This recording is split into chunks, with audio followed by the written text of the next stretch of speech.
Hello and welcome to Too Fast, Too Forever. There's all kinds of family. We chose this one. This episode 233, The Fast and the Furious Lap 11. I'm Joey Lewandowski. I'm Joe too.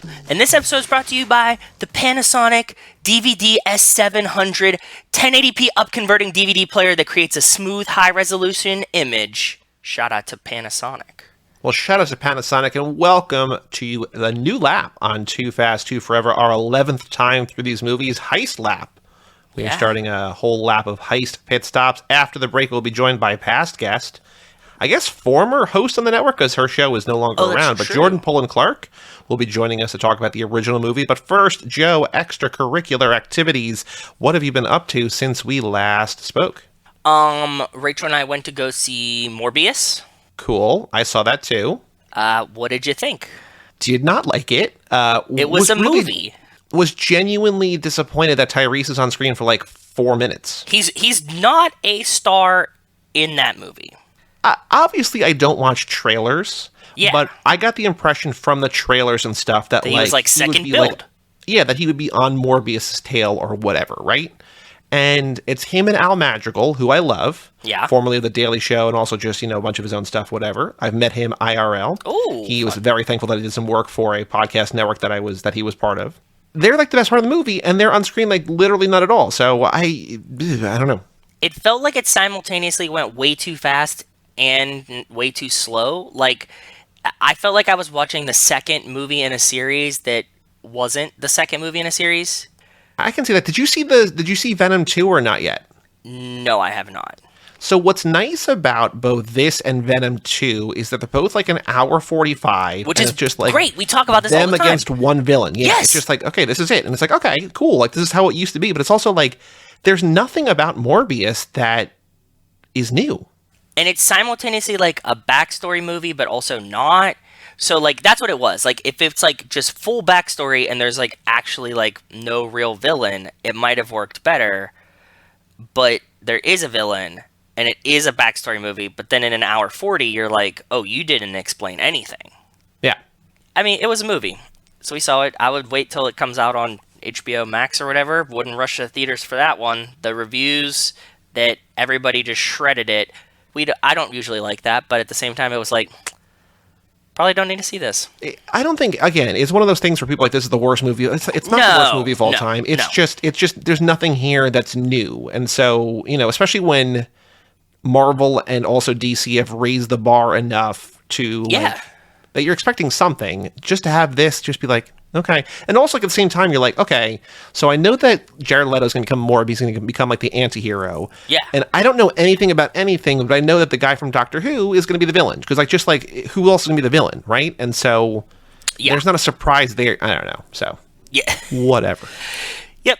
Moving along, then I just had a pretty relaxing weekend, watched a bunch of college basketball, had a fun weekend doing that, and other than that, I have some fun plans for this weekend, so I'm excited about that. I told you about that, but I will wait to break it down next time. What have you done, brother, besides this?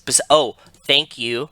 Joey recommended today that I buy tickets for Doctor Strange, so I will see that. Yes. Oh god, that was such a miserable experience this morning. Yep. Mm-hmm. Yeah. So I'm actually really stoked for Doctor Strange. I think that personally, Doctor Strange is my favorite part of the Marvel universe, like the Doctor Strange movies. Just personal preference. Like, I don't think it's the best, but it's like my favorite.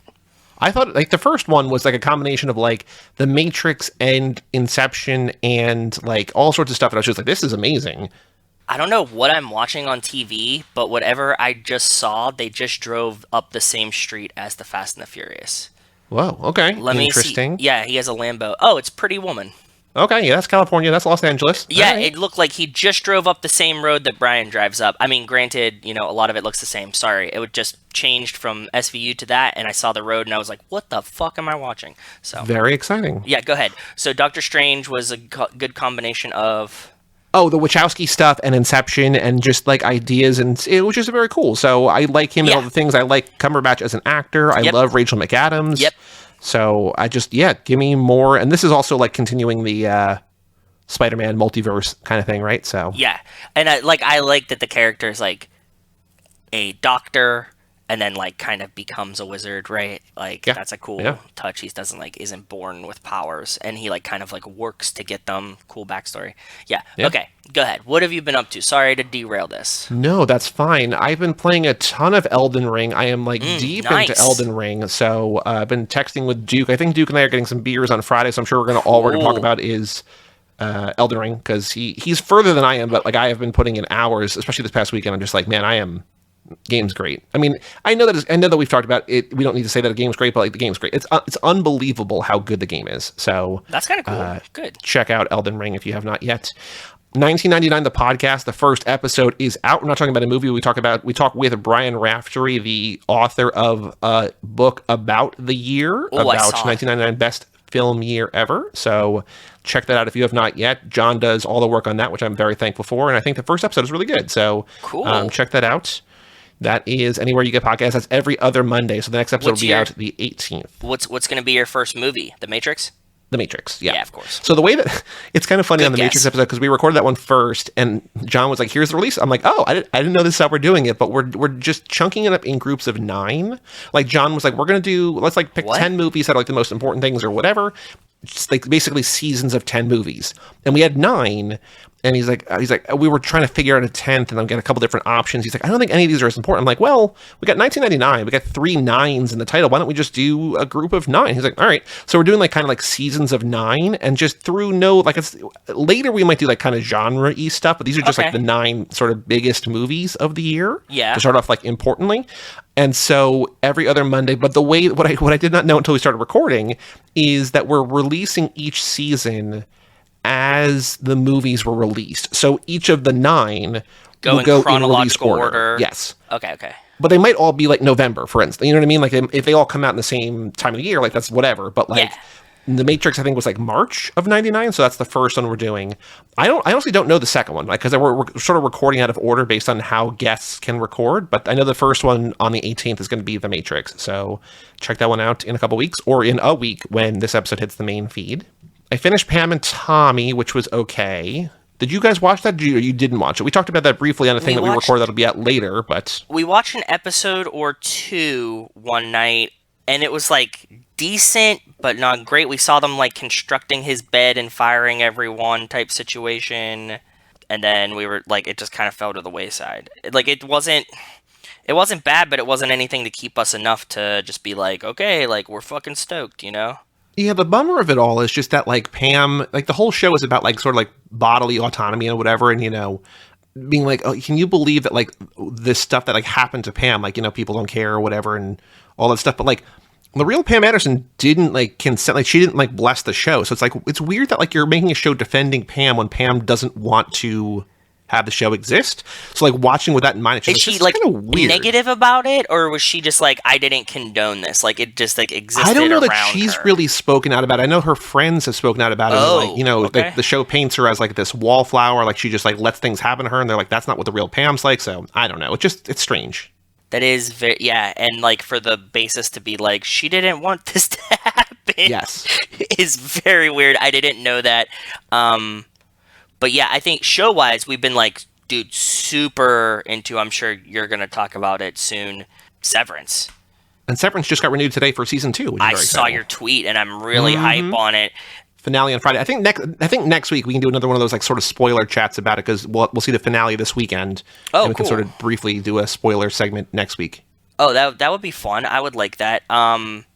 Yeah, and it's like, it's a slow burn in an interesting way, right? Like, you're just unwrapping it very, very, very slowly, which I kind of like, so. I finished the Nightmare on Elm Street franchise. I watched the reboot, which I did not love, but it was not as bad as I thought it could be. Okay. But the next franchise that show I'm following, the podcast that I'm following along is the Alien movies, so I'm looking forward to that. So tonight, after we're done, I'm going to watch Alien, the original 1979 Alien, which I'm very excited about. Fun. Bob and I finished Dope Sick, which is about the opioid epidemic on Hulu, which is really good, but also just a real heavy downer. So if you're looking for... Is it like it's documentary, or is it like drama? No, it's a drama. It's starring Michael Keaton and Caitlin Dever.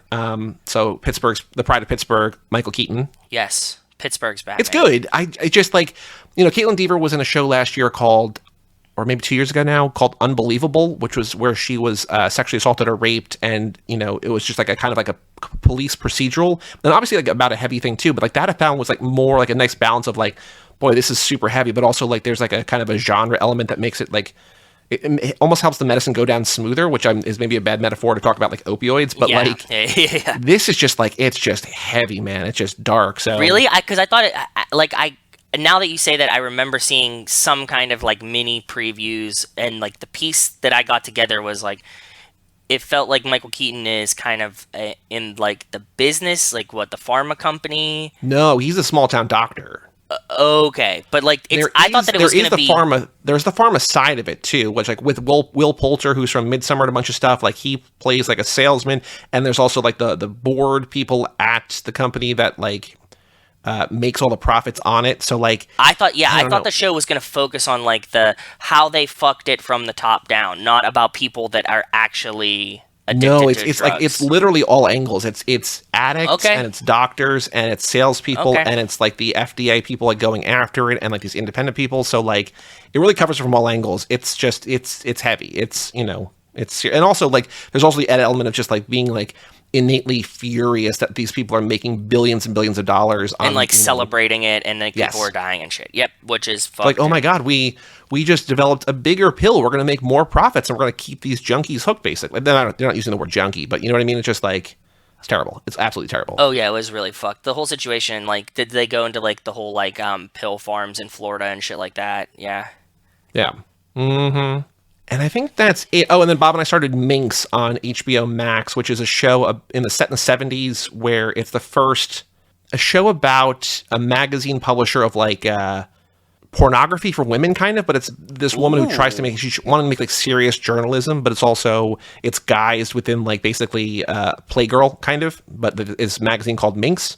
But it stars this woman who's like never been in anything, but also Jake Johnson from New Girl, who's awesome. So that show's not great yet, but it's fun. It goes down easy. It's half an hour. It's, an easy watch. A lot of dicks, because it's HBO and it's all about, male nudity. So a lot of dicks. Yeah, exactly. As HBO, par for the course with them. But wiener.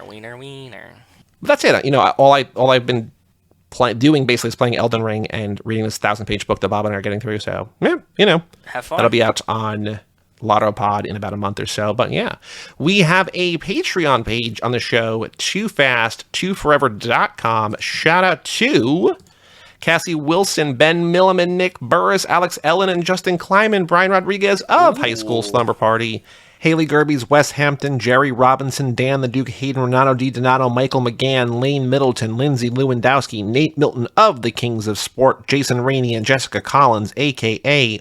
Montez. By the way, thank you all for supporting the $5 level or above. Yes, Jason, I was about to say Jason's tweet was amazing. Yeah, it was really, really cute. Glad you got the DVD, Jason. Joey did all the work, obviously, but it was awesome to see, and that's hilarious that you're displaying your autographed copy of Too Fast, Too Forever. Signed copy. Signed by me, an autographed copy of Too Fast, Too Furious that Jason got for free because he signed it during the pledge drive, sort of unknowingly because he's catching up on the podcast. So just a happy coincidence. Remember, I think we talked about it here that he was confused, like, do I have to do anything? We're like, nope, you're just getting the bonus thing. So exactly. Yeah. Hilarious. So shout out to Jason for that, but shout out to everybody for supporting at the $5 a month level or above. If you have not gotten your pick in for this year, do that now for laps 11 and 12. The patrons all know what lap 12's theme is. Yes. So get those in if you have not yet. We also have an email address, family@cageclub.me. And Joe, we gave him shit in last episode, but Wes sent an email, lap 10 relap recap and rankings. What up, fam? Well, that's right on time. Continue. He says, Wes. I can't believe lap 10's already wrapping up. The lap legitimately seemed to fly by. Anyway, you're recording today, so I want to make sure this makes it in time for the relap recap. And if it doesn't, I just want everyone to know it's definitely not my fault. Good play. I like that. Yeah, I mean, he just kept forgetting. It was fine. But I'm just like, no, he's like, can I send it right now? I'm like, we're like at the end of the episode. Like, if I had remembered earlier, yes. But like, we were doing our rankings, so. And all the bullshit. Here's Wes's thing. So he says, I want to send in two things. Okay. First, I want to give my updated rankings since it's been a while. I have no idea what my last rankings were, so I'll be curious to hear if they changed at all. I'm with Joe on the idea that the franchise is easy to break in thirds, but within those thirds, it can be hard to nail down an order. Yes. So he has 10. He orders them 1 through 10. Do you want me to read them 1 through 10, or do you want me to read them 10 through 1? What's more interesting to you? 1 through 10. Go down. Okay. Number 1, Fast 5. Okay. Fast 5 was number 3 last time for Wes. So Fast 5, jumping just like yours, jumped up from 3 to 1. Awesome. Says the top 3 are a struggle, but objectively, this is the best movie. It represents the peak of the family. Ramsey isn't there, which is a shame, but Leo and Santos are, which makes us a better crew than 6. Yeah. Then number 2, he has the OG, which was his number 2. He says nostalgia carries this one for me every time. Every time. Every single time. Number 3, Tokyo Drift, which went from 1 to 3. I've probably spent the most time thinking about this movie, and every frame's enjoyable, even if it's not technically a better movie than F5. Plus, my boy Han really shines here. Of course, I agree. So I think you have the same top 3 as him of 1, 3, and 5. He has 5, 1, 3. Yeah. Yeah, he has 5, 1, 3, and you have 5, 3, 1. Yep. And any given day, those 3 could flip for me. So I think is what he's saying too about the breaking the thirds, right? Yep. Number 4, F9, which was previously unranked. Yeah, F9's good, man. I really enjoy it, and like now that we're not watching it every other week. Yeah. It's really enjoyable. He says, I haven't seen it in a while, but to be honest, I'm a sucker for the backstory and mythology of the series. The fan service worked on me. Number 5, Fast and Furious 6. F6 takes... where is this? Hold on.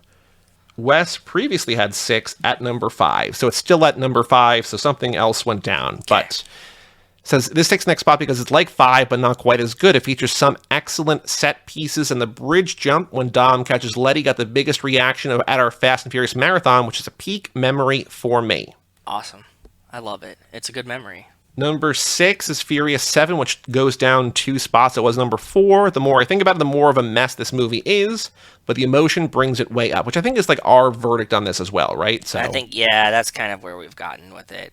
It probably would have been on the level with 8 if we hadn't lost Paul, but they handled it so beautifully that it's kind of all you can think about for a while. Although I think, like we said, if we didn't lose Paul, it would have been a different movie altogether, right? So, like, who knows? Yeah, so we can't... I get that, yeah. Like, we can't, like, super judge it because, like, you're right. I think it would be literally a completely different movie.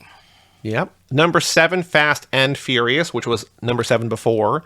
People like to hate on it because it's so dark and self-serious, but I kind of like that.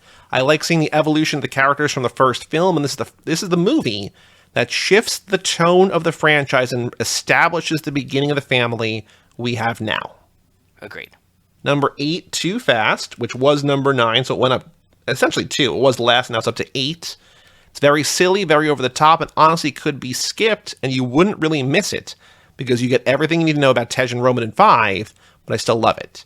You can tell everyone was having a great time on set, and it's just ridiculous. I agree. But, you know, you also have to deal with, like, them, which is, with no facts... My thoughts that they're probably like really hungover and flub and a bunch of lines and have to ADR a bunch of shit. So very maybe. Number 9 is Fate, which was his next to last before still. This one was tough. It might come above 2 depending on the day, but I'm just picking one movie. If I'm just picking one to watch, I'd watch 2 before 8 because it's shorter and a bit more of a contained story.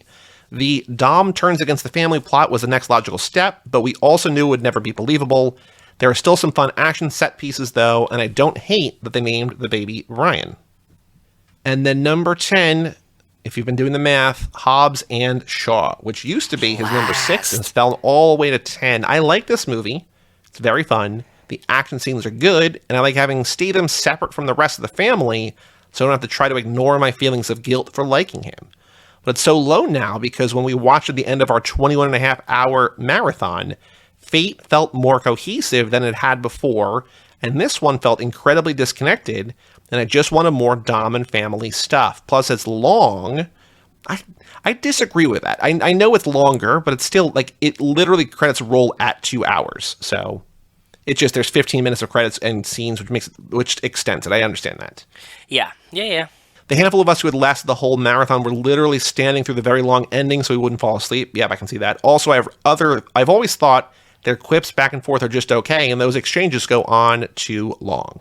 I like Hobbs and Shaw. Last time we rewatched it, I found it very, very, very enjoyable. But I get that maybe if, like, you're tying the memory to watching it at the very end of all of the movies, you'd be like, oh, God. It's kind of like the feeling we had with 9 when we were just, like, rewatching it all over and over and over again.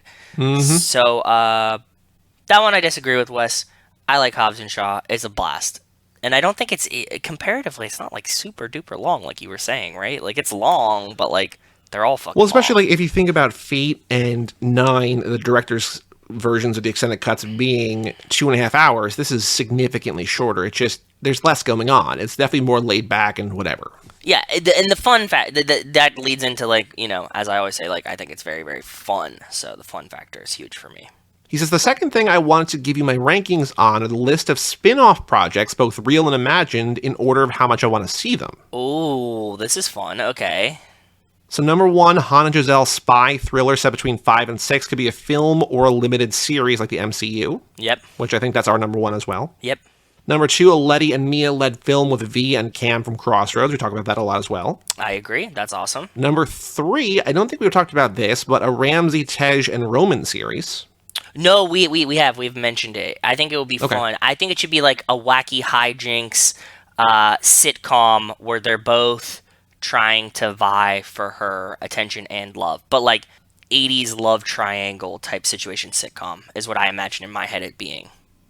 Like, oh, those two boys, you know what I mean? Type situation. Yeah. Do you think that kind of show could be made today or no? Because it feels kind of dated in that regard. I feel like it's dated in that regard, but if it's from Ramsey's perspective and she's kind of in control, then I think you could make it. It wouldn't play like exactly the same way like I'm imagining, but I'm saying like that's kind of the skeleton of what I'm imagining. Okay. Get what I'm saying? Yeah. It's not like they're like, oh, like, you know, sexually harassing Ramsey all the time and everybody's like, haha, like not that, but like if both of them are there and she's kind of the driving thing. I never watched New Girl, but I kind of imagine like, was that kind of a situation or something? No, because they're not all relentlessly hitting on her. They are all like, there's a will they won't they with Jake Johnson, but the other ones are never. There's no sexual chemistry with any of them and Jess. Okay. Like she has other boyfriends, and there's just the one guy is just like, oh, they really should get together. But other people, like there's one that's coupled up from the beginning, one who just kind of like finds someone later in the series, and then the other's kind of like a sort of a wild card. But yeah, no, if it was just 3 dudes hitting on her the entire time, like that would be oof. Right. Be rough. Yeah. Number 4, a CW style teen drama with the flashback actors from 9 filling in the story of Dom's rise to power in the LA racing scene. This sounds fun, but also sounds brutal for me to actually watch through. It sounds like the Morbius of TV shows. Yeah, I can see that. I think it could be fun. I don't know. It would go down easier than Spy Racers. I mean, well, Spy Racer's just a fever dream, so yeah, it's arguable if it would go down easier because I feel like I'm being hypnotized every time I watch Spy Racer. Then number 5, a 60s or 70s style heist or crime film. Ooh, so thematic. Starring the Shaw family, where we find out Michael Caine as Papa Shaw. I know canonically the Shaw kids would have grown up probably in the 80s, but I want something in style similar to the original Italian Job. Excellent choice. I really like this, and we don't give a fuck about what decade things are in. We've learned that from 9, so I'm with you. Give me that, and Michael Caine is the perfect Shaw dad, and he could be like a shitbag dad. He can be fucking Rocky Johnson, the soul man himself, essentially, of the dads in TV and movies. But I would take either or. Yeah, for sure. He says, that's it for this week. Can't wait to hear who you have lined up for Lap 11 and what the lap theme will be, because just like Joe, I don't remember. Until next time, stay furious, Wes. If you're out there, you want to send an email, if you want to send in your rankings or thoughts about the heist movies or whatever, family@cageclub.me. We'll read it on the next episode.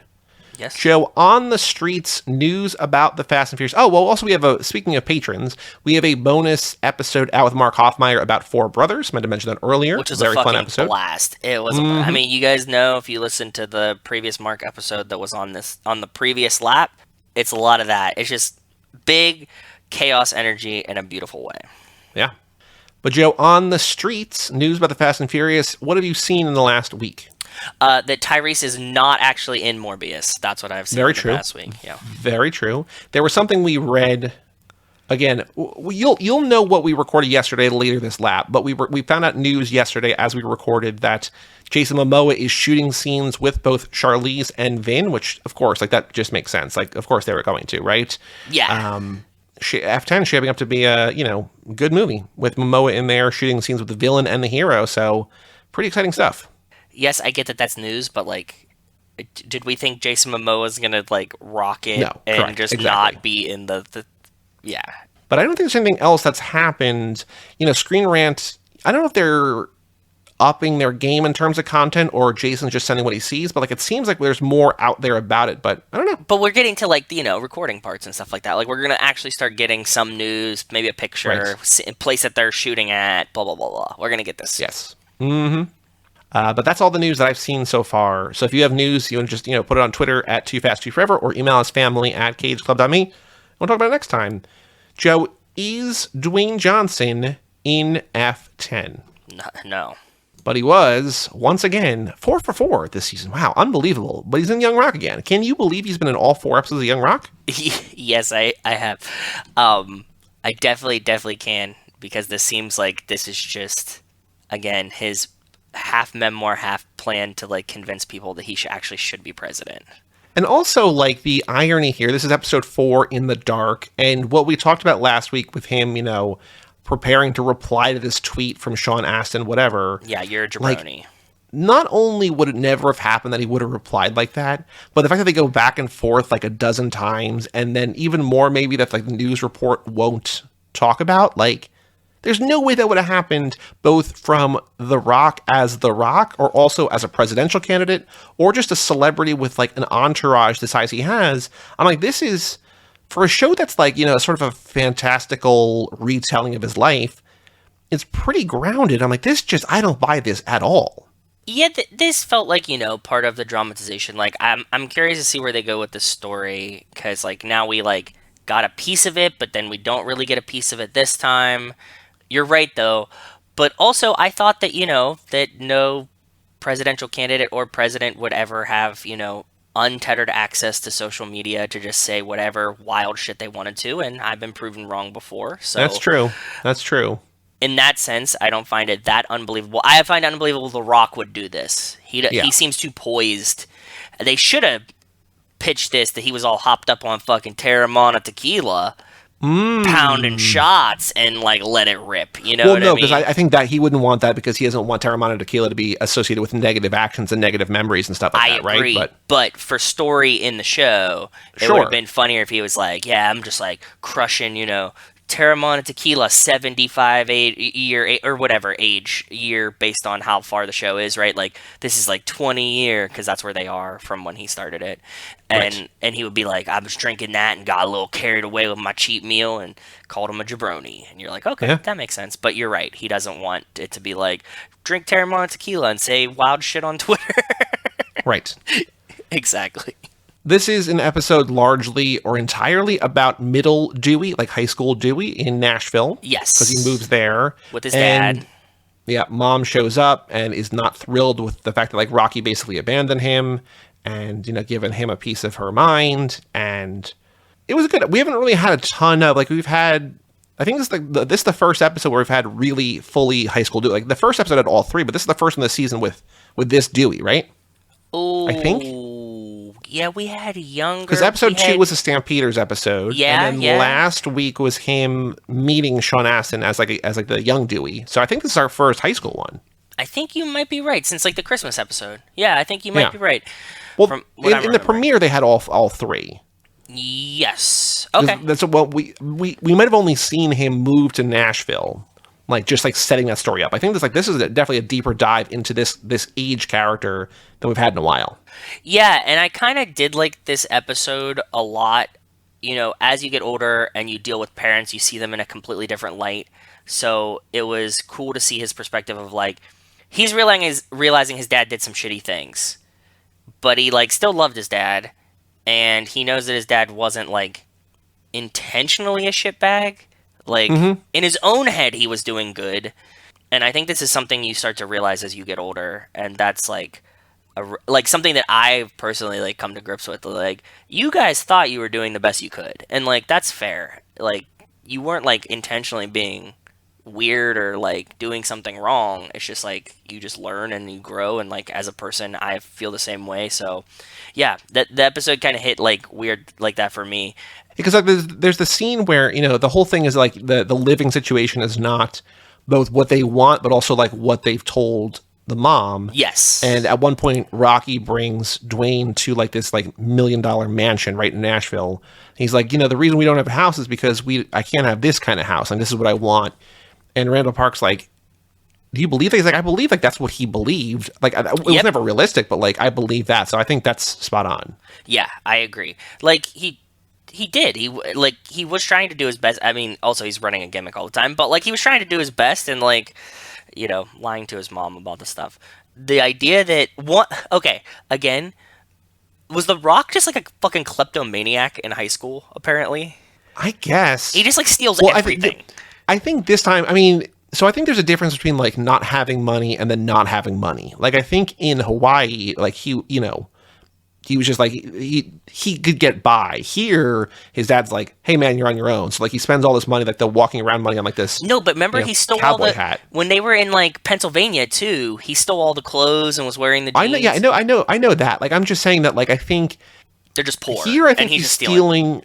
I think he's stealing to actually, literally to eat, even though he's just dumb about what he spends his money on. No, he was stealing the hats and shit in this episode. He stole the hats too?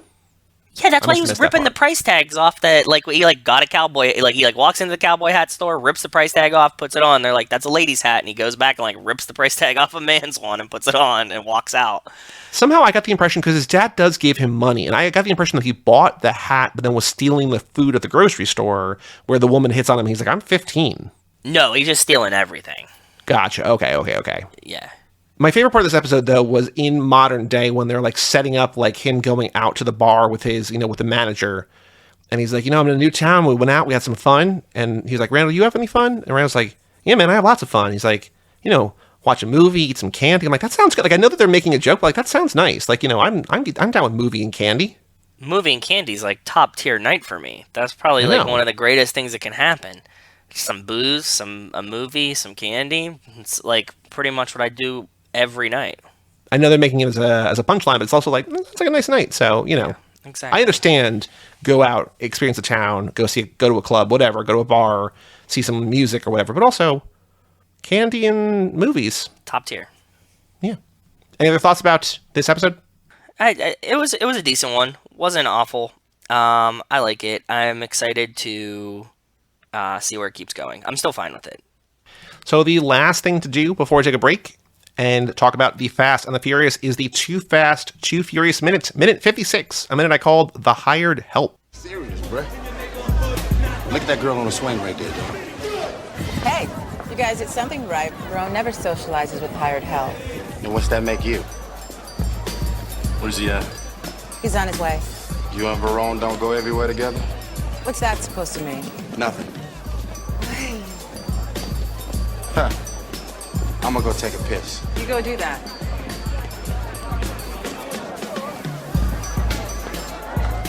What is his deal? He doesn't trust people that carry badges. So you talk like you know. Yeah. I'd been a cop about 2 months when Roman was busted in a garage raid. He had 8 sets of wheels in his possession. Each and every one of them were hot. So you busted him? No, I didn't even know what was going down. But that doesn't really matter to him. Basically, once I became a cop, Roman started seeing me as a friend that became the enemy. So in this minute, as Brian and Roman continue to admire their surroundings at the Pearl, Monica Fuentes arrives to say that Carter is on his way. Roman and Monica have an icy standoff before Roman leaves for the bathroom. Brian explains to Monica his history with Roman. Shortly after Brian became a cop, Roman got busted in a garage raid, and even though Brian wasn't involved, Roman lost faith in him. So it's a dialogue-heavy minute. There's more dialogue in this than there has been in a while, which is nice. A lot of Roman and Brian and like character backstory, which is nice. But in terms of things that you're looking for, there's not a lot going on here. But what did you find? Is there anything of note you found in the Pearl minute 2? I did. I found something that I think is very cool, which is I found I get it's not the same, but I found a very similar plastic bubble hanging chair. It looks pretty close. So it's out of stock right now. Do you have any sense of what this would cost? No, I was hoping that... Oh, in green, $1,280. That sounds about right. You could have told me this thing was $60 or $1,200, and I would have believed both. This is one of those items that's like, yep, that's what it costs. I'm pretty sure we've talked about this when we watched the movie, because I think I noticed this before. It didn't seem brand new, but I still love that as Monica and Brian are walking by, like walking through the club, Monica like spins one of these, like, get out of my way. Just like she puts her hand on one and just spins it out of her way. I'm like, that's so like, it's passive aggressive in a way that's like understandable, but it's also great. I love it. I absolutely agree. So I thought that was really cool. I wanted to try to find what kind of lights they have, like on top of those pillars, like the club lights, but I couldn't read anything behind them. If I get a better shot, I'll try to find the lights. That was the other thing I was looking for, but I was very proud of myself that I found the plastic bubble hanging chair. The thing that's the chair itself, like the plastic part, looks like it's the same, but they have like a different padding situation going on inside, which I'm assuming like when we buy these, we can just replace them with ones that are more like what was in the movie. So, oh yeah, for sure. I think you should put them on your porch. I think next minute we're gonna head upstairs with Carter, so there'll be new stuff for you to see, and maybe we'll get like some light or whatever. But yeah. Yeah, so that was my cool finding of this time. If you want to order one from Overstock.com, you can for $1,200 apparently. The thing I couldn't get over in this minute, and we talked about it like last minute too, I think, was how they're all dancing in the background. All the extras are dancing, and there's no music playing because that's not how you shoot a movie. And so just like they're not really grinding on one another, but there's a couple different couples who are like doing like sexy dance, right? Like sort of like legs interlocked with one another and just sort of like rhythmically like dancing or whatever. Yes. But I'm like, it seems cool, but also like if you do that, oh boy, like for hours and hours, yeah, like that seems miserable. Yeah, they probably had to like ice down their hammies afterwards. You know, like that would be like a lot. So Mark Wahlberg getting off the toilet in Four Brothers. Yeah, exactly. A lot of mineral ice, a lot of Bengay, something going on after this shoot as an extra. I know that there are a good number of dudes in this club, but especially who like is featured as Monica walks by, it's mostly women. It's mostly attractive women, and like obviously that makes sense. But it's just like I don't know that maybe I'm not one for the club scene really. I'm more of the movie and candy scene. But like I can't imagine the clubs are like this overwhelmingly women, because like if dudes knew that like a club was like 80% women, that's where they would be, and then it would no longer be 80% women. Yeah, I think it kind of happens in cycles like that. Like, at least in my experience when I was, like, where going out sounded like a good idea, there was, like, places like Pearl Champagne Lounge that would exist that, like, girls would go to because guys wouldn't really go to it because it's a champagne lounge. And then, like, you would get, like, some dudes and you got, like, a good, like, maybe 2 to 3 week lifespan there that it's just, like, awesome. And then it's all dudes at the Champagne Lounge, and you look around and you're like, why are we all here?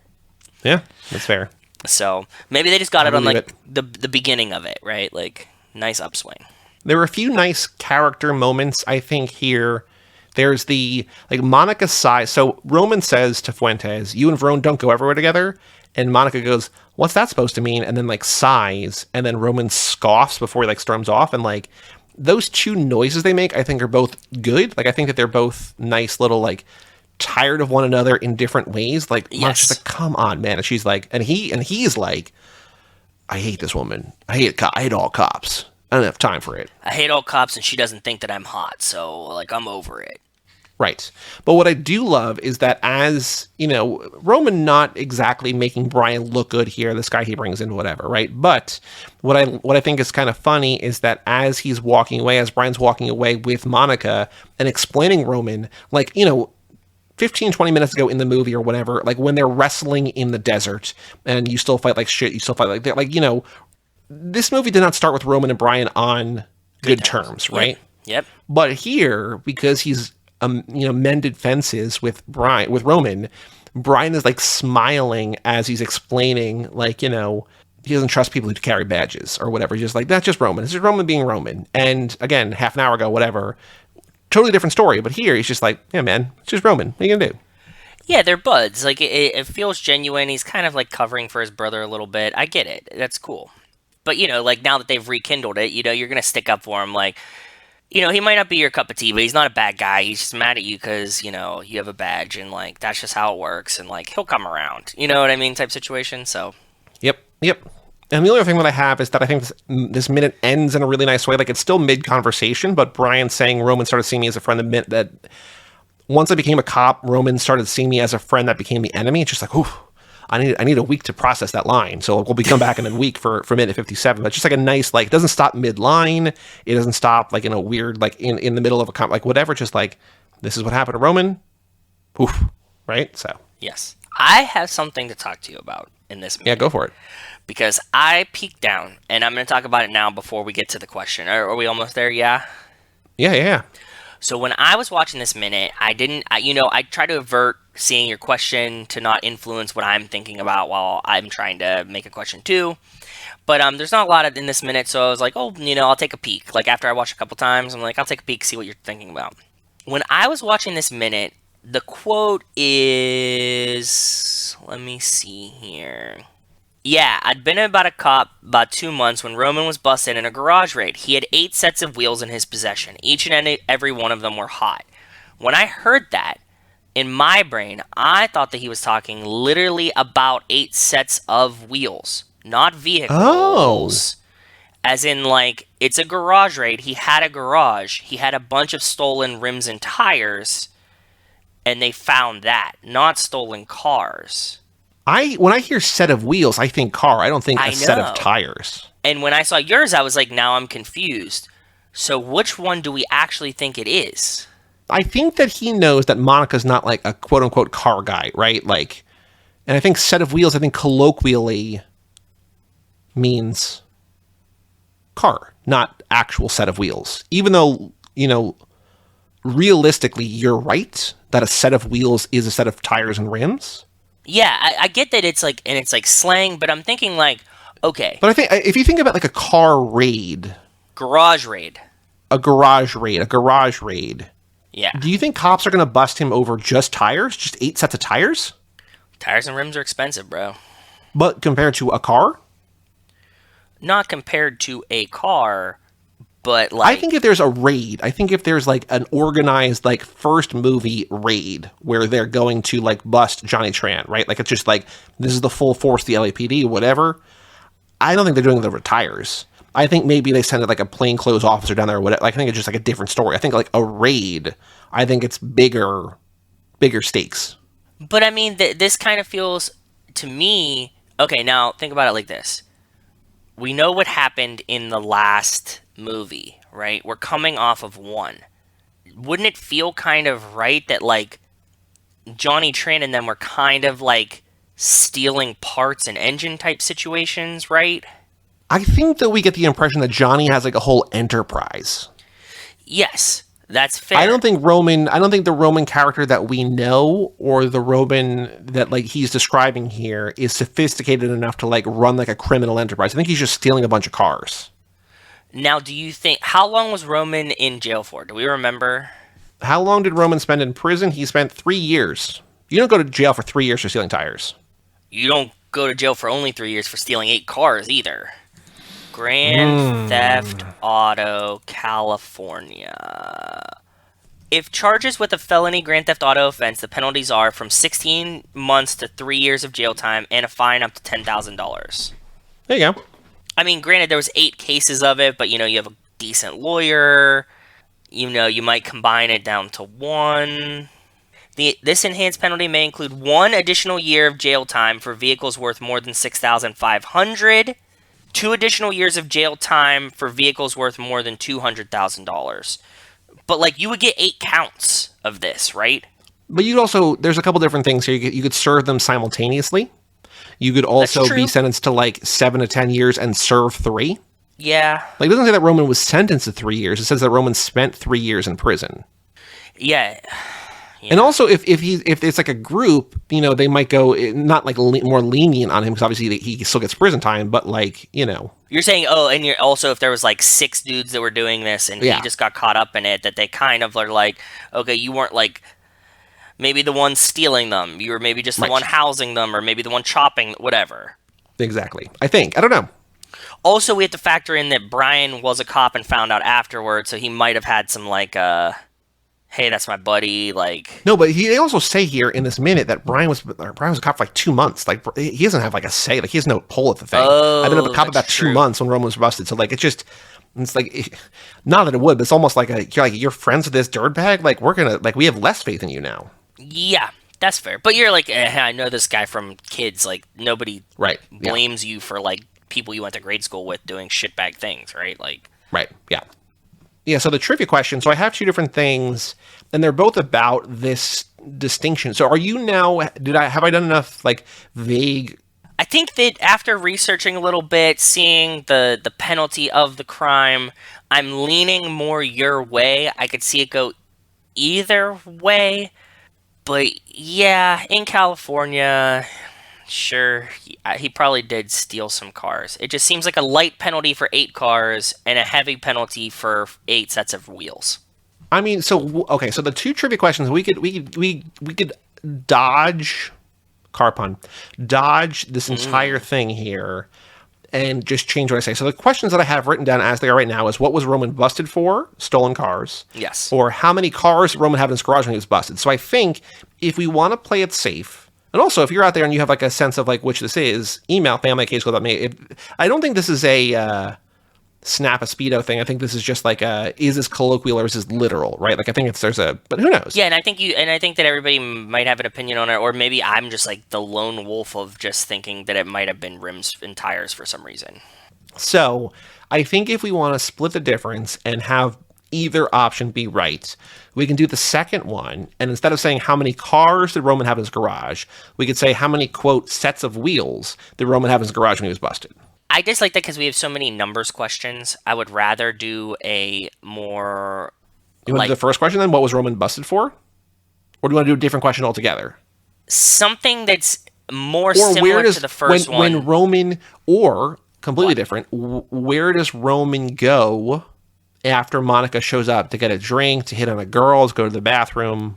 Something like that, or maybe something more along the lines of, like, how many months was Brian a cop when Roman got busted, or something. That's another number thing. I know. Fuck, I'm trying to think of something that's more like, what did Roman get busted for? And we can say sets of wheels. You know what I mean? Like, that was it. That was what my question was. It was like, what was Roman busted for that, like, sent him to prison? Was it, like, sets of wheels, like, a bunch of, like, and do, like, Motec exhausts, a bunch of turbos, you know what I mean? Something along these lines, kind of. Get what I'm saying? I think that's getting too kind of, like, I think if we can't agree on what sets of wheels means, I think we should just avoid that altogether and do something either about, like, where Roman goes or what surprises Monica about, you know, the guys being at the club, that Verone never socialized with hired help or whatever. Like, if we can't agree, or if we don't feel comfortable saying sets of wheels means cars or tires or whatever, I think we just steal that or steer away from that altogether. Okay. Yeah, where does that then I would prefer the where does Roman go, whatever, right? When Monica shows up at the Pearl to talk to Brian and Roman leaves the conversation. Where does he say he's going? I need one more answer here. To flirt with the girl, to get a drink, to get to the bathroom, or what? To get a pen, remember? Okay. All right, so question number 59 from minute 56. When Monica shows up at the Pearl to talk to Brian and Roman leaves the conversation. Where does he say he's going? To flirt with a girl, to get a drink, to get a pen, or to go to the bathroom? And that is the answer, to go to the bathroom. Even though it says take a piss, but just, to go to the bathroom. Yeah. Exactly. All right, Joe, let's take a break. Let's bring in Jordan to talk about the Fast and the Furious.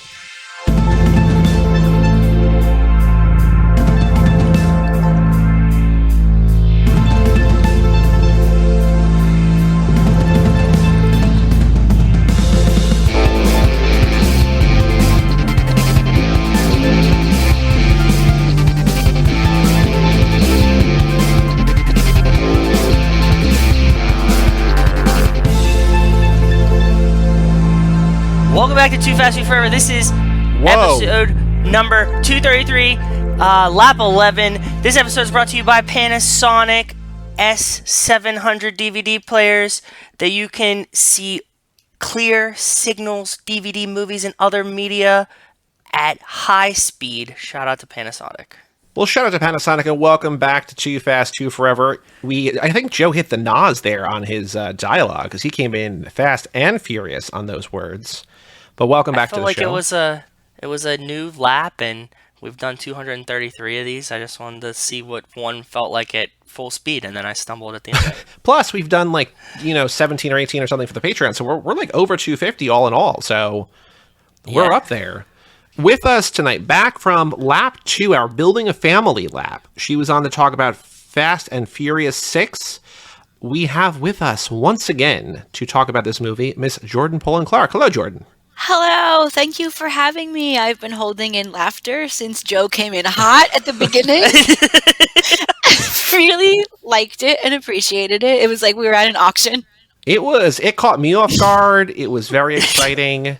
Oh, actually, so hold on. I do want to clarify. So Jordan, you were on episode 17, Fast and Furious 6, lap 2, but you have been on the podcast since then, because one time you were driving somewhere, and this was pre-pandemic by about a week, and you were driving down south, and you were like, hey, I'm going to drive through your town. Can I stop by? And you stopped by while we were recording the episode for the F9 trailer reaction. Do you remember that? So you were like a surprise guest for in the background of this podcast. Yeah, I remember. I don't remember being on the podcast, but I do remember being like, oh shit, I'm driving past Joey's house right now. I can't not stop there. Yep. So I do remember my last minute stopover. You just came in and said hi, I think. Right. It wasn't like a thing. formal... I'm also confusing things because I know that you and I also recorded a combined voice message to Desiree, and so I don't remember what was where, but I have you tagged on our site on cageclub.me /tag/Jordan if you want to go to the hierarchy, that Jordan, and I don't know why, but you're tagged in here, so you're in the episode somewhere. So if you want to hear what we thought about the F9 trailer back in January of 2020. Wow, we had no idea what was coming. We had no idea. Actually, I remember for my job, we knew about stuff in China early, and then we're like, it's whatever, we'll figure it out. Oh yeah, same. And we knew, but we didn't know it was gonna, because what was it, the December of that year, China was wrecked. So we knew it happened. We just didn't know. Yeah, it's COVID-19, not COVID-20 for a reason, right? That was from that year. So, but Jordan, welcome back. Thanks. I'm glad to be here again. So things have changed somewhat and also not at all since you've been here. We have a new character quiz, so we're going to find out which character you are, because I think you might have taken our old character quiz, but we have a new and improved one. And we got some other questions and such. So do you want to find out which character you are now, or do you want to save that to the end? I want to find out now, and I also wish I could remember what character I was last time. I remember being disappointed, but I don't remember why. You were Dom in the old quiz. You were Dominic Toretto. That's just so shocking to me. He's the last person I would choose. But okay, all right, let's see the new quiz. Joe, what were we doing? Was it, I think it was in the Four Brothers episode. What do we say that Jordan could do because she was strong and muscular from circus? Or was that the thing that we recorded yesterday? It was yesterday. We said Jordan, yeah. I remember. Yeah, Jordan, we said that if we were acting out the heist from the end of this movie, the final scene, you're going to be Vince because you're the one swinging around on that wire and stuff at the end. Okay, sure. Because also Joe and I don't have jump to the hood. Yeah, we don't have the guts to do that, and you have the strength and the fortitude to do that. Truly, one of my dreams in life that I realized after I saw Fury Road was that I just really want to climb around on the outside. Really, I want it to be a big truck rig like they have in Fury Road, and I want to climb around the outside while it's going really fast. But a car, different kind of truck will do also, I guess. Yeah. So the quiz that you took a long time ago was a quiz that Joe found online that we liked. That was good, but we're we can do a better one. So instead of having, all these random ass questions and just 6 answers, Joe and I came up with a 7-question quiz, 6 multiple choice answers per question. There are 25 characters you can be. Dom is still the most popular. So if you get Dom again here, I feel like it's me being Hufflepuff. It's just like you kind of have to accept that you're Dom, but That's how I feel there's- about being Hufflepuff also. Sorry, continue. I know, it's fine. But okay, so let's see this quiz. See if you are Dom or if you're someone else. So question number 1, how fast are you? Are you NASCAR, roller coaster, Lamborghini Murcielago, Toyota Prius, Vespa, or Razor scooter? The roller coaster. Now question number 2, it's coming. How furious are you? The Hulk, Kylo Ren, Christian Bale in that one movie set that one time, Mel Gibson, Charlie Brown, or Jack McBrayer? The Hulk. Okay, pretty angry, pretty furious. But not mean. Well, you just angry. Yeah, it's just furious. You can have good fury. Yeah. Question number 3, we're having a barbecue. How are you helping? Are you on the grill? Are you saying grace? Are you kicking back with a beer? Are you babysitting? Are you being the entertainment? Or are you sneaking a snack? Oh, you've been at barbecues with me. Am I doing the beer or the entertaining? I think it depends on how you're classifying handstands. Like, you're not doing handstands to entertain people, but like people could see that as entertainment. Yeah, that's exactly right. So I think kicking back with a beer is a better summation. Okay. I think. Yeah, okay. You've got time to kill. What are you doing? Are you grabbing a bite, working on your car, hanging with friends, drinking a beer, working out, or working on your computer? I'm working out.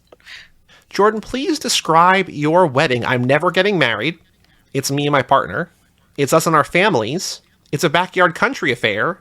Everyone I know is there. I don't remember. I'm never getting married. Okay. I think it's safe to say there's 2 questions left. I don't think you're going to get Dom because a couple of these questions have steered you. I thought working out was a shoo-in, though, but okay. No, that's surprisingly. Okay. Dom only got But I don't think... I think that's what my logic was when we did this. That, like, Dom's really not, like, actively working out. No, he's just naturally ripped, yeah. He was born like that. Yeah. As the kids on TikTok say, built The Rock different. is working out. Yes, The Rock, you got a lot of points for The Rock for working out. Yeah. Jordan, you just won the lottery. Congratulations. What are you buying? Your own garage, a private plane, I'm gambling it all away, my child at home, a fleet of cars, or a new life? A new life. Okay. And the last question to determine it all, because there's a couple people here that you're neck and neck with. Ooh. What is your drink of choice? Belgian ale, Corona, something fruity, water, whatever's cheapest, or just, Joe's getting a drink. Just get me one of whatever you're having. One of whatever you're having. Ooh, maybe Belgian ale, though. Ooh, that was hard. You can change it. I have not announced who you are. I'm going to change it. Belgian ale. All right. Jordan, you're a character we've had once before. Joe, Dan Scully, the host of I Like to Movie, was also this character. I don't know that you're going to like this more. Maybe you will. Jordan, You are Brixton. You are Idris Elba from Hobbs and Shaw. Oh, interesting. I don't even remember anything about him. Is he even a human? He's a cyborg, sort of. Yeah. Oh, okay. I like that. So, Jordan, you're ruthless, but that's not a bad thing. Life is a struggle, and anyone who wants to make the most of it must be willing to make some tough choices to become the best version of themselves. You're constantly striving to do that, and it's your dream to see everyone else reach their potential too, even if people don't always know what's best for them. You're fiercely loyal to your beliefs and to the people who share them, and you believe that disloyalty is an unforgivable offense. Some might see you as too hard-lined, but that's because most people are too weak in their resolve. It's not your job to think at their level. They should rise to yours. And you drive like the wind blows. That's pretty accurate, actually. As I was going through that, like, not everything, but a lot of it, I'm like, that is Jordan. It's some things that I'm not proud of about myself, but it's pretty true. So, congratulations, you are Brixton. All right. So there's 2 other questions I want to ask, because we used to ask a bunch of questions at the top. We've sort of scaled that back pretty dramatically, but especially, so this lap, and we're going to have a conversation question to kick off the movie talk in a little bit, but this whole lap we're doing heist movies. Like, that's our pit stops. We're watching all these heist movies. As such, there's a particular question in our questionnaire that still applies, that Joe, we're always going to ask, because Joe loves this question, but it also especially applies to this. So say we're pulling a job. We go into, a tower in Abu Dhabi and we want to, lift a car, we want to steal a car or whatever. A set of wheels, right, Joe? Whatever that means to you. Yeah, exactly. And Jordan, we had a whole conversation in the opening about whether Roman being in jail for stolen sets of wheels was actually tires or cars. So we don't have an answer, but that's what that joke wheels. is. It could have just been wheels. I thought it was a car, but Joe's like, I think it might just be wheels. Eight sets of wheels. He did 3 years in jail. So it's like we're like 8 cars in only 3 years seems a little light. But then you looked up like the punishment, and it's not really. So who knows? It's 8. It's 3 years for one car. So if you have 8 cars, but then we were like, maybe there's a ring. It was a whole thing. Yes, it was a whole thing. Jordan, I'm sorry. No, that seems like it's interesting. Continue. Okay. So Joe and I are here, and we are like, we're going to go in the other room, and we're going to lift up a car with our raw muscles because we're both so strong. But Jordan, we need you to distract this room. We need you to shine bright like only Rowan Pierce and Jordan Polan-Clarke can. We need you to sing a song karaoke style to distract the room. Jordan, what song are you singing, either a cappella or karaoke style, to distract the room? Oh shit, that's like terrifying. So it could either be like a song that you're so good at, or a song that you're so bad at that it's just like, oh my God, I can't take my eyes off this girl because this is horrific. No. Let's see. Okay, I'm really good at "Stay" by Lisa Loeb, but that's not a good party song. I'm pretty good at "See You Again" by Miley Cyrus, which is a much better party song. Okay, I agree. I'm really good at "Fell in Love with a Girl" by the White Stripes. That's also a pretty good party song. Pretty okay party song, depending on the party that you're at, but it's really short. You guys would have to be really fast. It's like 2 minutes long. That's a good point. That's a very, very good point. Astute. I mean, I feel like there's a lot of songs that are like fun to belt out, but like not by myself. True. Okay. So it sounds like, and I don't want to, define your answer, but it sounds like that Miley might be the winner based on these criteria. We'll go with Miley. Now, the other important question that has nothing to do with that. You are Brixton, definitively. You are Brixton. We figured that out. But of all the characters in these movies, not just necessarily the first movie, but the entire franchise, do you have a favorite character in these movies? Han. It's a good choice. A lot of people agree. Here's a question. We've never asked this before. What? If Han was in this movie, what would he be doing? If Han was in the first movie, what would he like? I don't know what I want out of this answer. You want to put any? I'm not that's sure. What I'm saying. You want to put any boundaries on this? Like, do you mean like what character would he replace, or like what role would he have in the thievery? Or I guess so. There's a couple different things. Would he be in the crew? Would he replace someone? Would he be a villain? Would he be unrelated to Dom? I don't know. He wouldn't. I don't think Han would be in this crew. Like, Han is too good for this crew, honestly. It's true.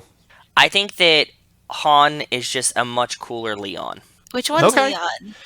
Leon is the guy who never comes back. Not Vince, not Jesse, not Dom. He's the one with no characteristics.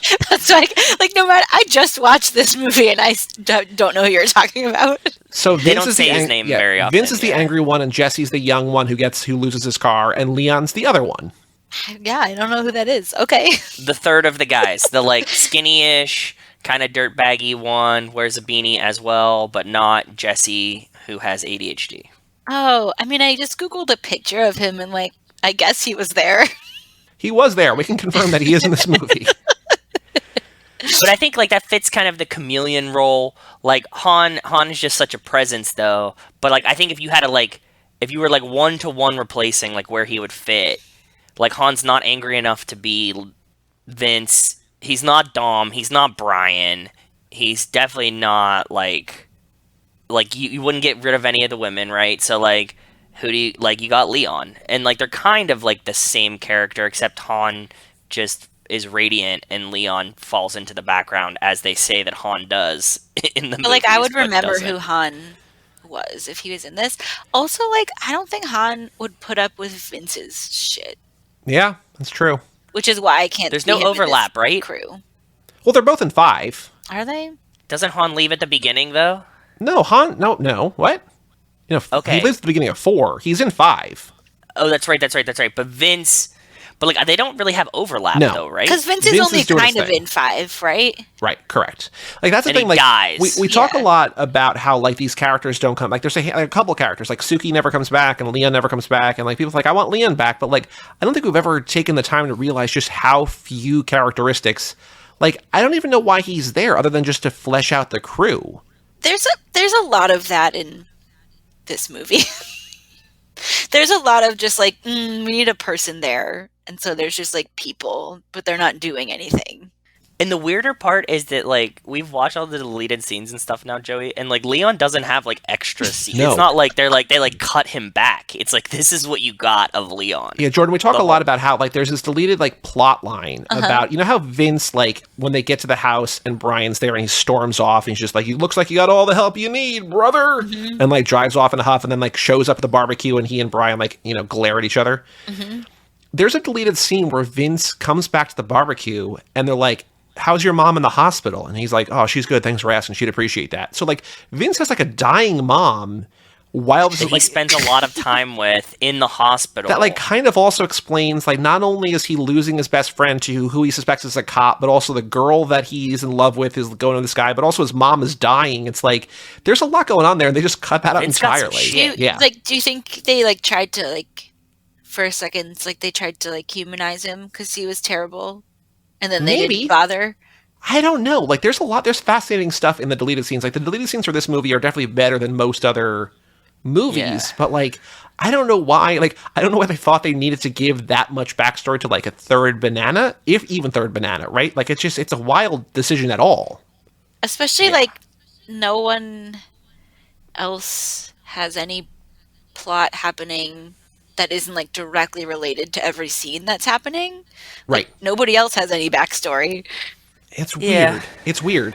Because, like, what works about this movie, I think, and why we like coming back to it, like, restarting the lap here, is that, like, it's so quick and tight, at least relative to, like, the later movies that are all, like, 2.5 hours long. Oh yeah. Yeah. And, like, for that decision to be like, oh, no, we're gonna spend, a couple minutes here talking about Vince's mom, a character that you'll never meet. It's like, why? What? Okay, so I just watched this again for the first time in like probably 2 years, and I have also watched the first Magic Mike like at least twice recently, Okay. and for the first time those two movies reminded me of each other, like kind of in the way that you're talking about. Like how, I mean, Magic Mike does it much better than this movie does. You know how Magic Mike is like a little bit meandering and like there is like some plot stuff that's kind of, it's not that tight all the time. Mostly yes, but like I don't know, this reminded me of that. Well, I think, like, the first Magic Mike, like, the second one, you and I agree, is, like, a perfect movie. That is just, like, it's wonderful and it's a miracle and everything. But, like, the first movie is just kind of, like, vaguely or specifically about, like, the American dream and, like, what it means to, like, be successful in America. And I feel like this movie, to a certain extent, is also about that, in a way. Yeah, and when I feel like the first one tried to be like in a way like a little bit like arty and like gritty a little bit, and so is this, like in a much different way than any of the other Fast movies are. So, the which Fast and Furious is XXL? Is that Fast 5? Where it's just, like, we're going to have fun and I we're going to guess have beautiful people? it has to be 5. Yeah, I think so. Joe, you never saw those movies. Like, we didn't get to them in the Channing podcast Nope. before we stopped, but man, the first movie is good. The second movie is a goddamn masterpiece. They're both like just like shockingly so good and so watchable. The first one was made by Soderbergh, so like there's a reason why it's like as good as it is. But Yeah, okay, like that this makes felt sense. like a bad imitation of that. well, this lap we're doing a couple movies that are in one way or the other basically the same movie as this. So I'm interested to see how we look at those. One of which we've all seen in Point Break, but another one that I'm not going to say the joke because I want him to be surprised. There's another movie that's basically the same movie as this first one that we're going to cover this lap. So I'm interested to see because like the story they're telling here is not necessarily unique or new. It's just that like it's framed like the framing device of like being around car culture, that's new and exciting. But like the story here, just like a cop and a criminal, two sides of the law, whatever. Like that's whatever. Yeah, like I have a lot of questions like now that we're like 10 movies in. Like looking back at the first one, it's like what did they think they were making? Because they definitely didn't think they were making what it ended up being. What do you think that they thought they were making? I don't know. It was like an expose on like street culture, like underground car culture is what I think they thought they were making. Yeah. Probably, yeah. But do you think that were they going for something more? Do you think they were going for something, or they're just like, we're gonna make a cool movie? Because I think there's like a lot of people who just like want to make a cool movie, and like that's okay. Nah, they were going for something more. I Because agree. it was like all based off the article. So like he was like, I'm gonna give like the public a look into like this scene that nobody knows about, and it like turned out to be, you know, a drama love story, but he was trying to make like a gritty look at underground street culture. I also think they like were trying to give like a kind of like depth to the characters that they absolutely didn't succeed at doing. Okay. But it's like they really were. I feel like they were trying to make characters that had relationships and like complex relationships with each other and with themselves. That's interesting because in the opening segment, we read an email from Wes Hampton, who writes in a lot and an avid listener and a supporter on Patreon of the show, and he was talking about how like he was doing his rankings of these movies, and he was saying that like he still likes 2 because it's a crazy movie, but like you don't really need to see 2 anymore because 5 gives you all the backstory you need on Roman and Tej. Like everything that you would learn about those characters in 2 it still matters, but like it's mostly, you know, you get the same thing from 5. Do you think? I think this movie is probably more meaningful or more important, but I don't know that this is. Is this movie still necessary, or can you watch 5 and still know who these characters are? I don't think you need to know who they are by 5.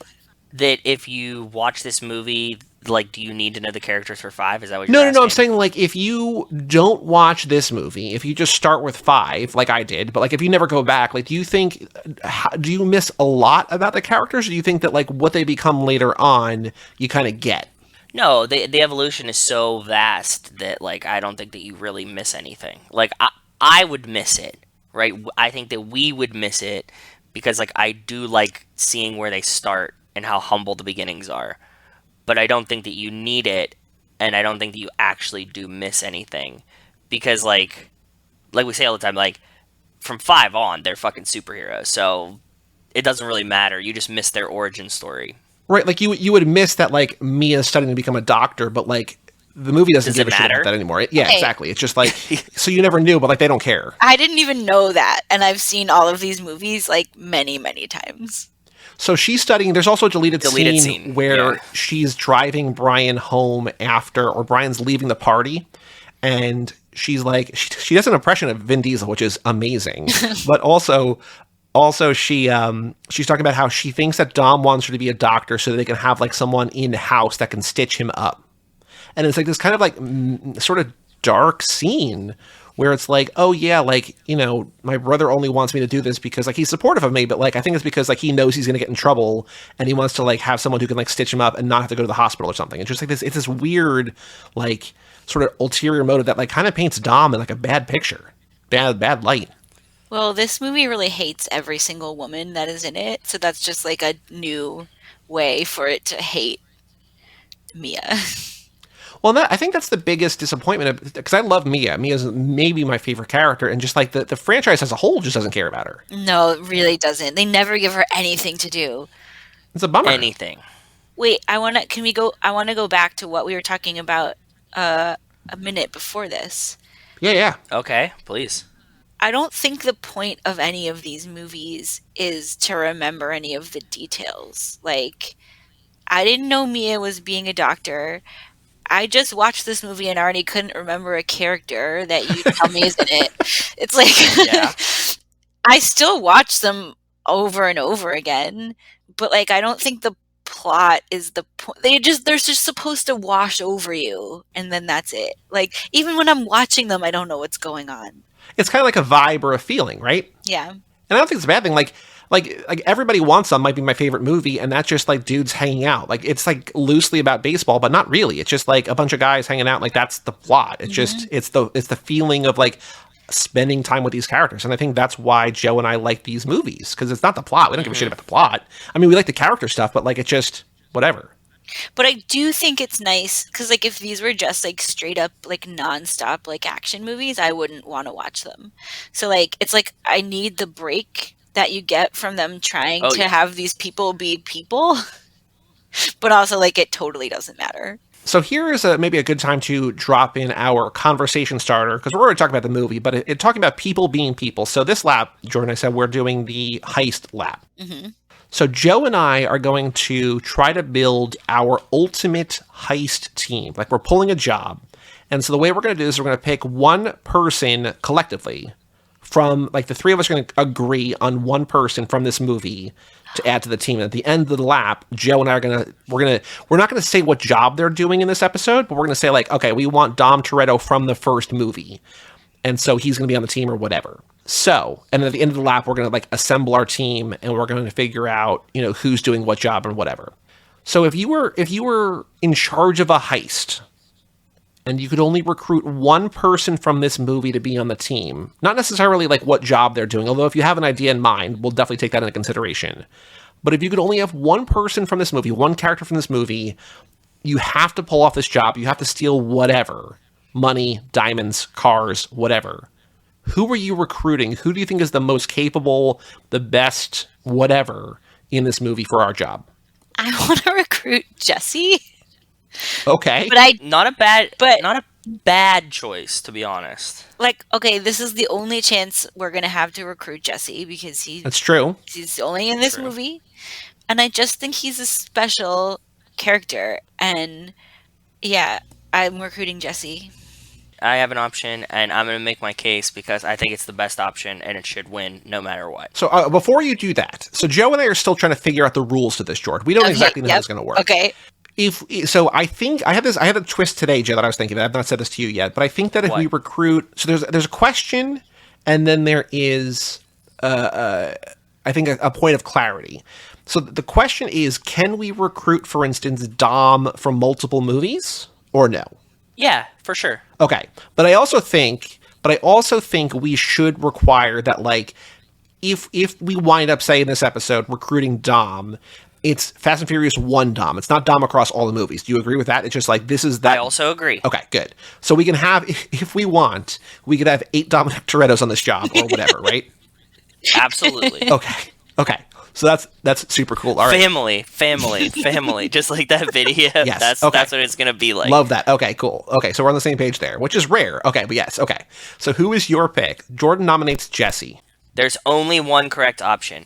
And in this movie, it is Vince. He's the one who knows Brian is a cop. He's the most athletic. He's very, very loyal, as you know.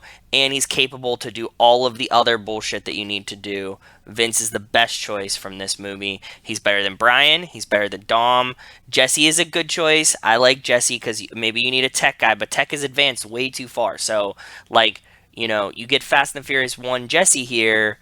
Like, he's playing with floppy disk drives. We already got Ramsey with God's Eye and fucking 8, 9. So, like, he's way obsolete already. I'm saying for longevity and for this movie, it gotta be Vince. That's an interesting wrinkle that, again, I didn't think about, like, comparing people to later movies. I think we can't, because, like, cars have also changed. Like, anybody from 2001, we dropped them in 2022, they're going to be, like, they're going to need some time to catch up, right? And, like, the tech is going to be, like... Vince did catch up, though. We see it in 5. We already got the evidence. I'm not even using that evidence yet. Yeah, I'm saying in this one. But you only get that because you picked a character who didn't die in the first movie. I'm also worried about I'm worried about recruiting Vince because I think Vince is like a cancer in the clubhouse to a certain extent.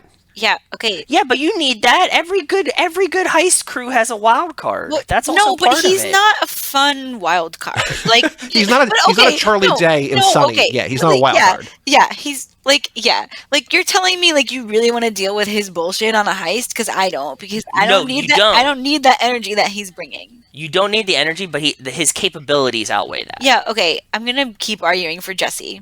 Jesse has ADHD, and he really, really cares about the computer shit. So, like, if you're going to tell me that he wouldn't figure this shit out, like, faster than anybody else, he would. So, like, I'm not worried about Jesse and the technology. And his vibes are just so much better than Vince's vibes. I'm going to throw a curveball here. Okay. What do you want? I don't want to just, like, I think I think an acceptable answer, literally for every movie, is just Dom. I think if we recruit Dom, it's just like he's because he's the best, right? He's like we watch whatever. Yeah. I'm gonna say my nominee for this one is Lance. So Johnny Tran's number one sidekick, whatever. Yeah, his cousin Lance. I think, in later But movies, why? again, I don't want to overthink like looking down the line, but I think in later movies we're going to have, Giselle as a motorcyclist, but I think having someone who, again, to Jordan's point, is loyal, or to Joe, your point about Vince being loyal. Yep. Lance is loyal. Lance has a true. certain set of skills about, biking and stuff What like skills? that. Well, he's a motorcycling. He falls down that hill and like doesn't die at the end. So I think that's arguably that he's not a very good motorcyclist. he gets bumped by a car, man. He gets tail bumped He by a drove car. into a car. Dom parks the car and he drives into it. You're not wrong. You're not wrong about that. Lance. I only say this because Lance was one of my options too. I think that Lance was a pretty solid choice, but I just think that Vince outweighs his capabilities in this one. Can you remind me what else Lance does in this movie? Because he's another character that I don't super remember. He wears snakeskin pants. Yeah, he's got snakeskin pants. There's the scene hangs where out with Johnny Tran. Yeah, there's a scene where Johnny Tran, drowns that guy. He like waterboards the guy with oil. Yes, And, okay. And he's the one who just says, 40 weight sounds nice. He's just like there. He's like, he's helping make decisions. Okay. I don't think that's not an argument for helping make decisions. He just exists. It's going to be really funny if like we all nominate not Dom for every movie, and then all of a sudden we have no Dom on the crew.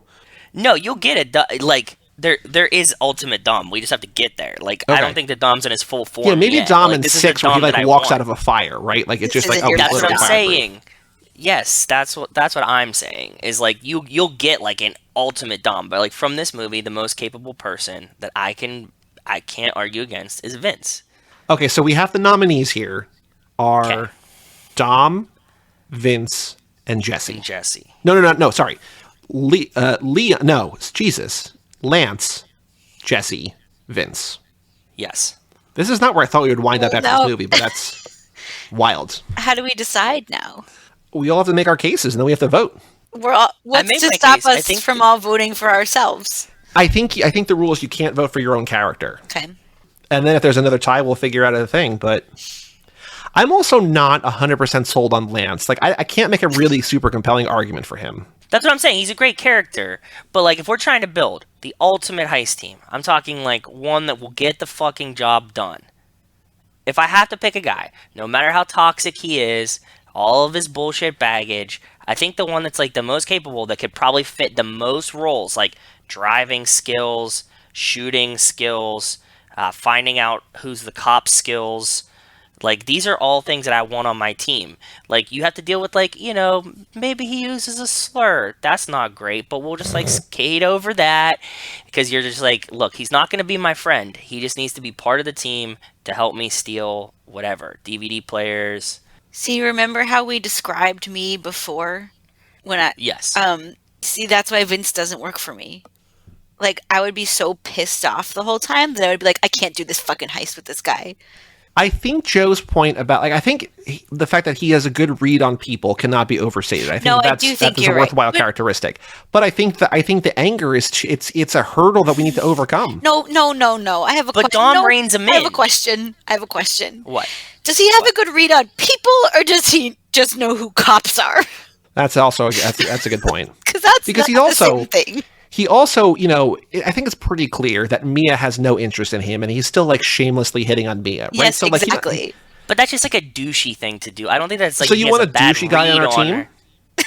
He's capable. I'm just like Is he? Antonio Brown had a job for fucking 4 years longer than he should have. Like, he's capable. It's not like he's a good dude. Like, I don't want to hang out with him. I don't want him to be like my don't think friend. you want Antonio Brown in the locker room. I think I'd rather have somebody with less talent, but a better clubhouse personality.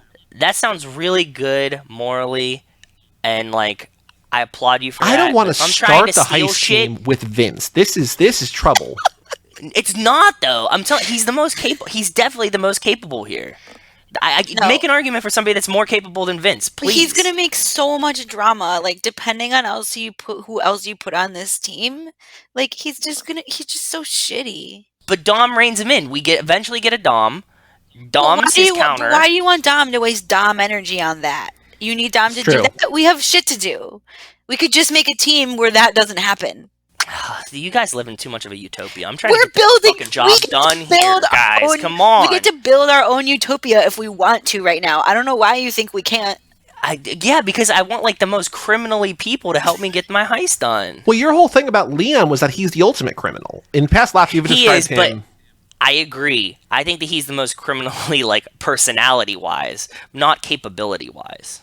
He feels like the most criminal to me. Like, he's like a dude that just got out of jail. I get it. But, like, does that make him a better person to help me heist? No, because he went to jail. Can he jump on top of a truck? Can he jump on top of a truck and, like, ride it like a fucking, like, with, like, a rodeo lasso from the top of it? No. But I don't know. Like, Vince just makes a jump. And he makes shots. He tracks. He's a tracker. He finds Brian in the other place. He knows how to find people. Like I said, I just can't find anybody more capable. You guys are just telling me Vince is bad, but you're not giving me anybody else that's better. I think you need to balance the two things. Like, because you're making a very strong argument about his capabilities. I don't disagree with that. I think he's got a good read on people to some extent. I think that he is good. The skills you're pointing out are correct. He's good at what he does. I just can't get the personality thing, especially as team number one, like first pick in this draft, essentially. No, it's not first pick in the draft. It's like first pick from this pool. You have to think about it differently. It's not like if we're like, oh, who are we picking from the Ultimate Heist, and we line up all the movies, then we could be like, okay, Dom from 6, right? Like, that's like first pick in the draft, or Hobbs. Like, then you start getting stuff like that. I'm saying, like, from this pool, in this moment, I can't find anybody who's more capable. I think if we have Hobbs, that's a good point. If we get Hobbs later, Hobbs is going to hate Vince too. That's fine, but you also don't need to like use him in the like, you just need him in the lineup, right? Like, well, no, he could be on the bench, we bro. We can't recruit a guy to not use him. So our heist team's gonna be 35 people. There's gonna be 10 people. There's 10 movies, 10 people. Oh, I thought we were doing like side movies and like pit stops and stuff too, because I want to do that. Like, I wanted to have the whole lineup. You want a 35-person heist team? What are we? That's gonna take like 40 hours. No, I don't want a 35-person heist team. I want a pool of 35 people, 35 players on my team. Yeah. But then from those, I'm like, okay, my driver would be this guy. My like tech guy would be this guy. I wasn't thinking about doing this. So that's because that's where my mind is going. Does that make more sense now? We're covering like 22 to 25 movies this lap. Exactly. Yep. I wasn't thinking, because we don't normally do the conversation questions for the pit stops. We only do them for the main movies. So I wasn't even thinking about doing them for, like, I'm not saying it's a good idea or bad idea. I just wasn't thinking about that. So, like, I was thinking of just having the 10 movies and 10 people, and then that's our team.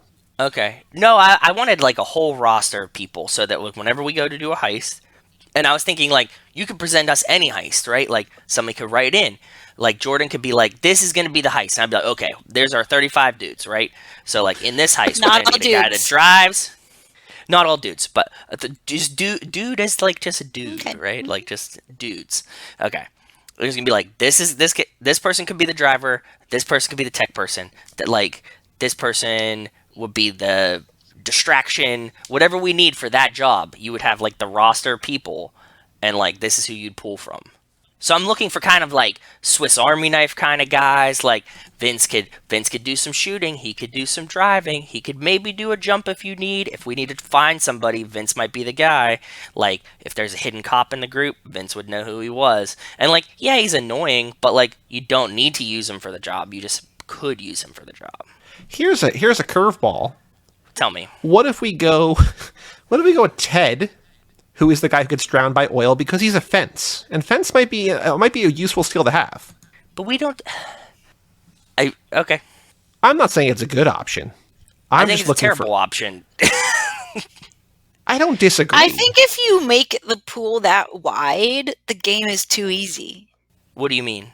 Well, there's a game and there's the game within the game. So, like, each episode we're going to pick one, which is a harder thing. Yes, that's the hardest part, yeah. But then, yeah, if we have a pool of 35, I think I was just thinking about, because, like, I don't know, next movie we're doing is Heat. Like, I don't know I think combining, like, the Fast and Furious world with, like, De Niro and Pacino and Heat or whatever, I think it's going to be like a... You just got him on the bench, bro. That's what I'm saying. You're just built... This is like the minor league team. Whoever we need to call up, we call up.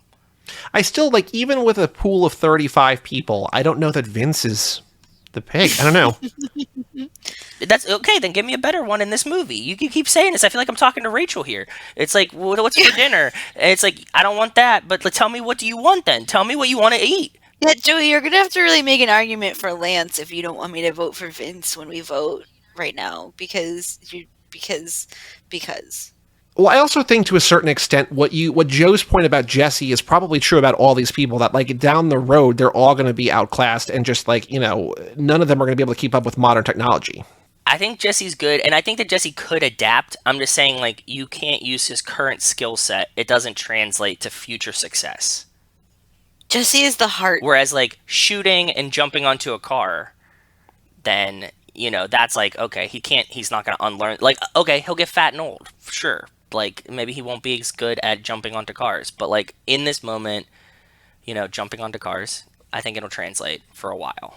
I don't have a better option. I don't like starting with the cancer clubhouse cancer, but you're making a decent enough point. I just don't love having Vince as the first member of our squad. I think that the only other possible option would be Brian, but I also think he's too green right now because he's like, okay, so he has the cop skills, right? But, like, he's too green. Like, he's not, like, enough Brian. Of a criminal. No. Yeah, exactly. That's what I'm saying. So, like, that doesn't work either. So, like, I'm running through. I'm like, this Dom, I don't like this Dom. Like, you could take this Letty's Letty. Cool. Yeah, you could take this Letty, but, like, at the same time, like, I think she gets more badass, too. Like, well, no, here's a good point, though. Let's think about this for a second. I don't want to think about future movies, but since we're having difficulty here, is there a better Letty? Because Letty's not in 2, yes. Letty's not in 3, Letty's barely in 4. There's Amnesia Letty in 6. 7. 7, she's still, like, she's unsure of herself. She fights Ronda Rousey, though, and beats her ass. But also, like that's the best Letty. Like, I would argue that, like... Well, now I have questions about where Letty got her fighting skills, because she was, like, doing a lot of nothing before that movie. But I would argue that Letty, as a character, is actually the one who changes the least. Like, Letty is already Letty in this. Like, she's already badass. She already has her scowl on. She's kind of already Letty, like. And I also don't know, to that point, I don't know that in 7 we're gonna pick Letty. I think in 7 we might pick like Mr. Nobody or like Ramsey or something. Dang, I think you gotta take this Letty. I think to a certain extent, like what Jordan's argument about Jesse was, that like this is the only movie we have the chance to recruit Jesse. I think this is our best shot to recruit a Letty. Nah, I think Letty in 7 might be a force. But Joey's I think Joey's right. Ronda Like Rousey's like top tier. But you're not gonna take that. You're gonna have so many other people to choose from in that movie. I don't know. I really don't. I'm looking with some foresight. I would also down argue that this too, Letty I think that she has couldn't really fight Ronda solid shot in Rousey. 7. Because 7 also, for the record, 7 is also where we get Statham, and that's also maybe the most ruthless Statham that we have. We also get him in Hobbs and Shaw. You can draft him then too. Well, we're taking Hattie and Hobbs and Shaw, man. Are you kidding me? Yeah. Hattie's a good choice. That's okay. I get that. That's fair. I think I'm changing mine to Letty, and I think Letty. She doesn't have the skills. I mean, like, you guys can take that, but like, I don't agree with it. At this point, I don't think she's too green. I think that like the most developed, successful criminal for a heist in this one is Vince. I think Letty gets better, and I think it would be a waste to.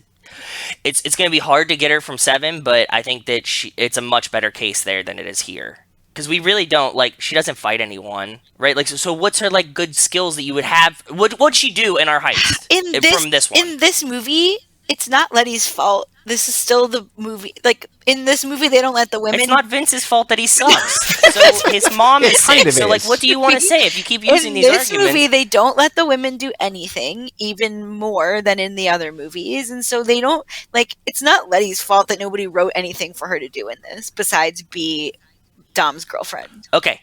So think about this. If we have 10 or if we have 35 people, we're doing a job. What role does Letty have in that job? I just believe that all the skills that you think Letty has in 7, I think she has them now. You just didn't get to see them.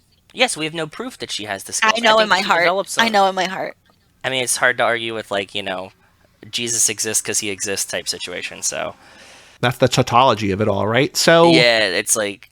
I think it's Letty. I think it's Letty.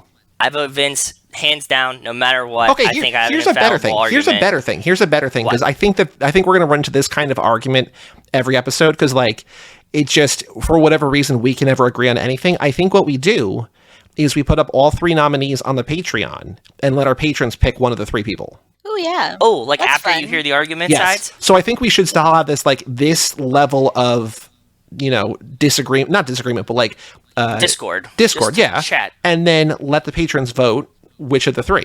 I mean, that's fine. I'll be grumpy at them if they don't take my pick because I think I made the best argument. And, like, I really can't see anybody else. Like, that there's situations you can sway me in. But, like, in this one, I just can't figure out who's better. And nobody said anybody that is better. I think the like, that's issue the with problem. this that we agree on is that all these people, in the grand scheme of things, are going to be outclassed. And I think we're just sort of That's picking fair. the best of the worst. And not worst in a bad way, but just like in a 20 years ago, Of the greenest. they're the not best of saving the world. rookies. Yes, exactly. That's fair. They have not leveled up in the Automancer sense. No, they absolutely have not. That's why I'm saying, for my pick, like, Vince is the most capable right now in this movie.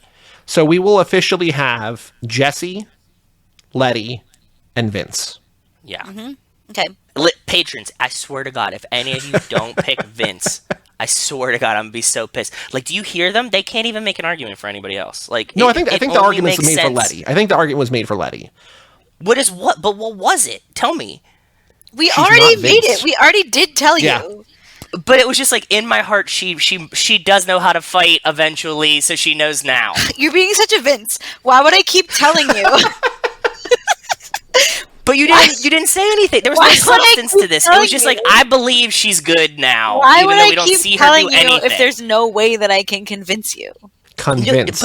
But what was like what skills in this movie do we see? Like, give me like any part that you're like, oh yeah, like she did this thing. I think there and, was like, that is good. there's a very underrated element here that I don't know if we want to waste Letty on this. Like we said, we don't want to waste Dom on keeping Vince in line, but Letty has Dom's number. She knows how to keep him in line. Mm-hmm. But he exists without her too. Like when he like leaves the family, like he's still like badass. Like she doesn't make him more badass. No, but she keeps is, him in line. I think there's a certain Sure. element where if he's getting stressed, I think that when we have a Dom on the team, we need a Letty on the team as well.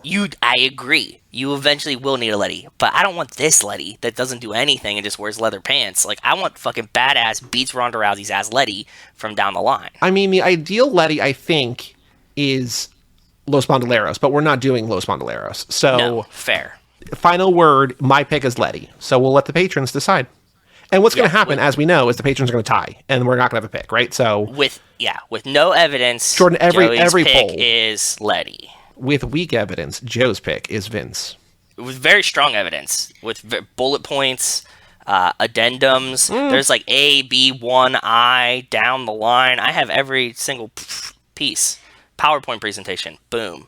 Jordan, Right what there. else about the Fast and the Furious do you want to talk about? Oh, I don't know. I just want to say I feel I've given medium evidence for Jesse. Yeah, you have medium Jesse's evidence. good. Yeah. I think medium evidence too. I agree. Because I think you came in admitting that It's a hard pick. Well, It because is hard hard pick. to get- I know it's yeah. a hard pick, but I think personality is important. And I like him. yeah. I love Jesse. I really do. And I think, okay, but that's the thing too. I think every good team also needs like a person like that because you know every single person on the team would also love him. They all love him with their whole heart because he needs them a little bit, right? Like And here's another good thing to that point, Jordan. There's a good chance Jesse gets killed on the job, and they're like, we're gonna do this for Jesse. Jesse didn't die in vain. see? One last ride for him. That's what you. So you're using. Not only does he like get on the job, but we kill him, and then you use the one last ride hypothetically. Well, for we don't the kill job. him. He just happens to die. There's a difference. I don't think he makes it into the field, which is another question that I have. Like, Jesse got to be the man behind the chair. And like I said, we got fucking Ramsey and Tej waiting in the wings. Like, I love Jesse, but like, I don't think he got anything on those two. He is the heart. He is the heart. I get it. We'll find out. Skills, tangible skills. I don't want to leave this in the hands of the patron, but I mean, But guys, Joe, please you know don't we're never argue. going to agree. We just spent 25 minutes or whatever it was, I know, and we're no I closer than we know. were at the beginning. I know because I can't put this into your brains that this is the right Yeah. answer. Okay, so It's so right. It's so right. It's like smacking you guys in the face, and you're just like, no, I I just don't don't know. want an Maybe. asshole. I just don't want an asshole. Because we don't agree with you. skills, man. But we It's don't like agree with you tangible, that that's feelable skills. that's what we want on our team. Like, you're building maybe a different team than we think we're trying to build. We disagree. I agree, but you guys are never gonna heist So here's the alternative. What? We could each, and this is what I was saying when we were trying to figure out the actual, like, what we're doing this lap. We could each build a team, and then at the end of the lap, the patrons can vote on which team has the best team. Ooh, that's fun. Oh, my team would slay if I start with Vince and you guys are taking fucking Jesse and Well, that's what you think. but- rookie round Letty that can't even fucking fight Ronda Rousey. Sure, yeah, do it. Just saying. Cause I'm taking 7 Letty and she's just gonna beat the other Letty's ass. She's way older and can fight Ronda Rousey. Okay. I don't know. That's a lot of movies see. from now. Like, I mean, maybe by the time you get there, you really will still take Letty. But I just don't think Letty is the pick in 7 because I think Letty's still, like, she's unsure of herself. Like, we know this is the only movie until... But that shouldn't weigh into it. I think that's like an unfair way to weigh it. Like, you're taking the best, just straight up skills best. You say Vince. I just don't agree. I don't see it, man. Good luck on you guys. I think you're gonna have like a really friendly heist team that doesn't accomplish anything. We're going to have a great time doing it, though. yeah, we are. You're gonna be like, oh wow, and like my team's just gonna come and fucking slay, just crush. Yeah, and shit. everyone's You're gonna like, like us better. yeah. You know what I like better than friendship? Hundreds of millions of dollars that I'm gonna steal from everybody else. That's what I like like better than friendship better than money. That's a fact. I know that Jordan likes friendship better than me. Jordan, did you happen to re-rank the movies or no? Sure did. Can you Oh, please nice. hit Let's us with hear those rankings? Yes. Okay. Here we go. And as you say the numbers, do you want me to remind you of what your picks were the first time around? Yeah, because I'm sure that they're different now. You were on before Hobbs and Shaw was a movie, so Yeah. you only ranked the first 8. So Ooh, you want to go from the damn. bottom up or the top down? You want to go least favorite to favorite or favorite to least I'm favorite? gonna go favorite to least favorite. I don't Okay. feel sure about all these because again, I can't remember any of them.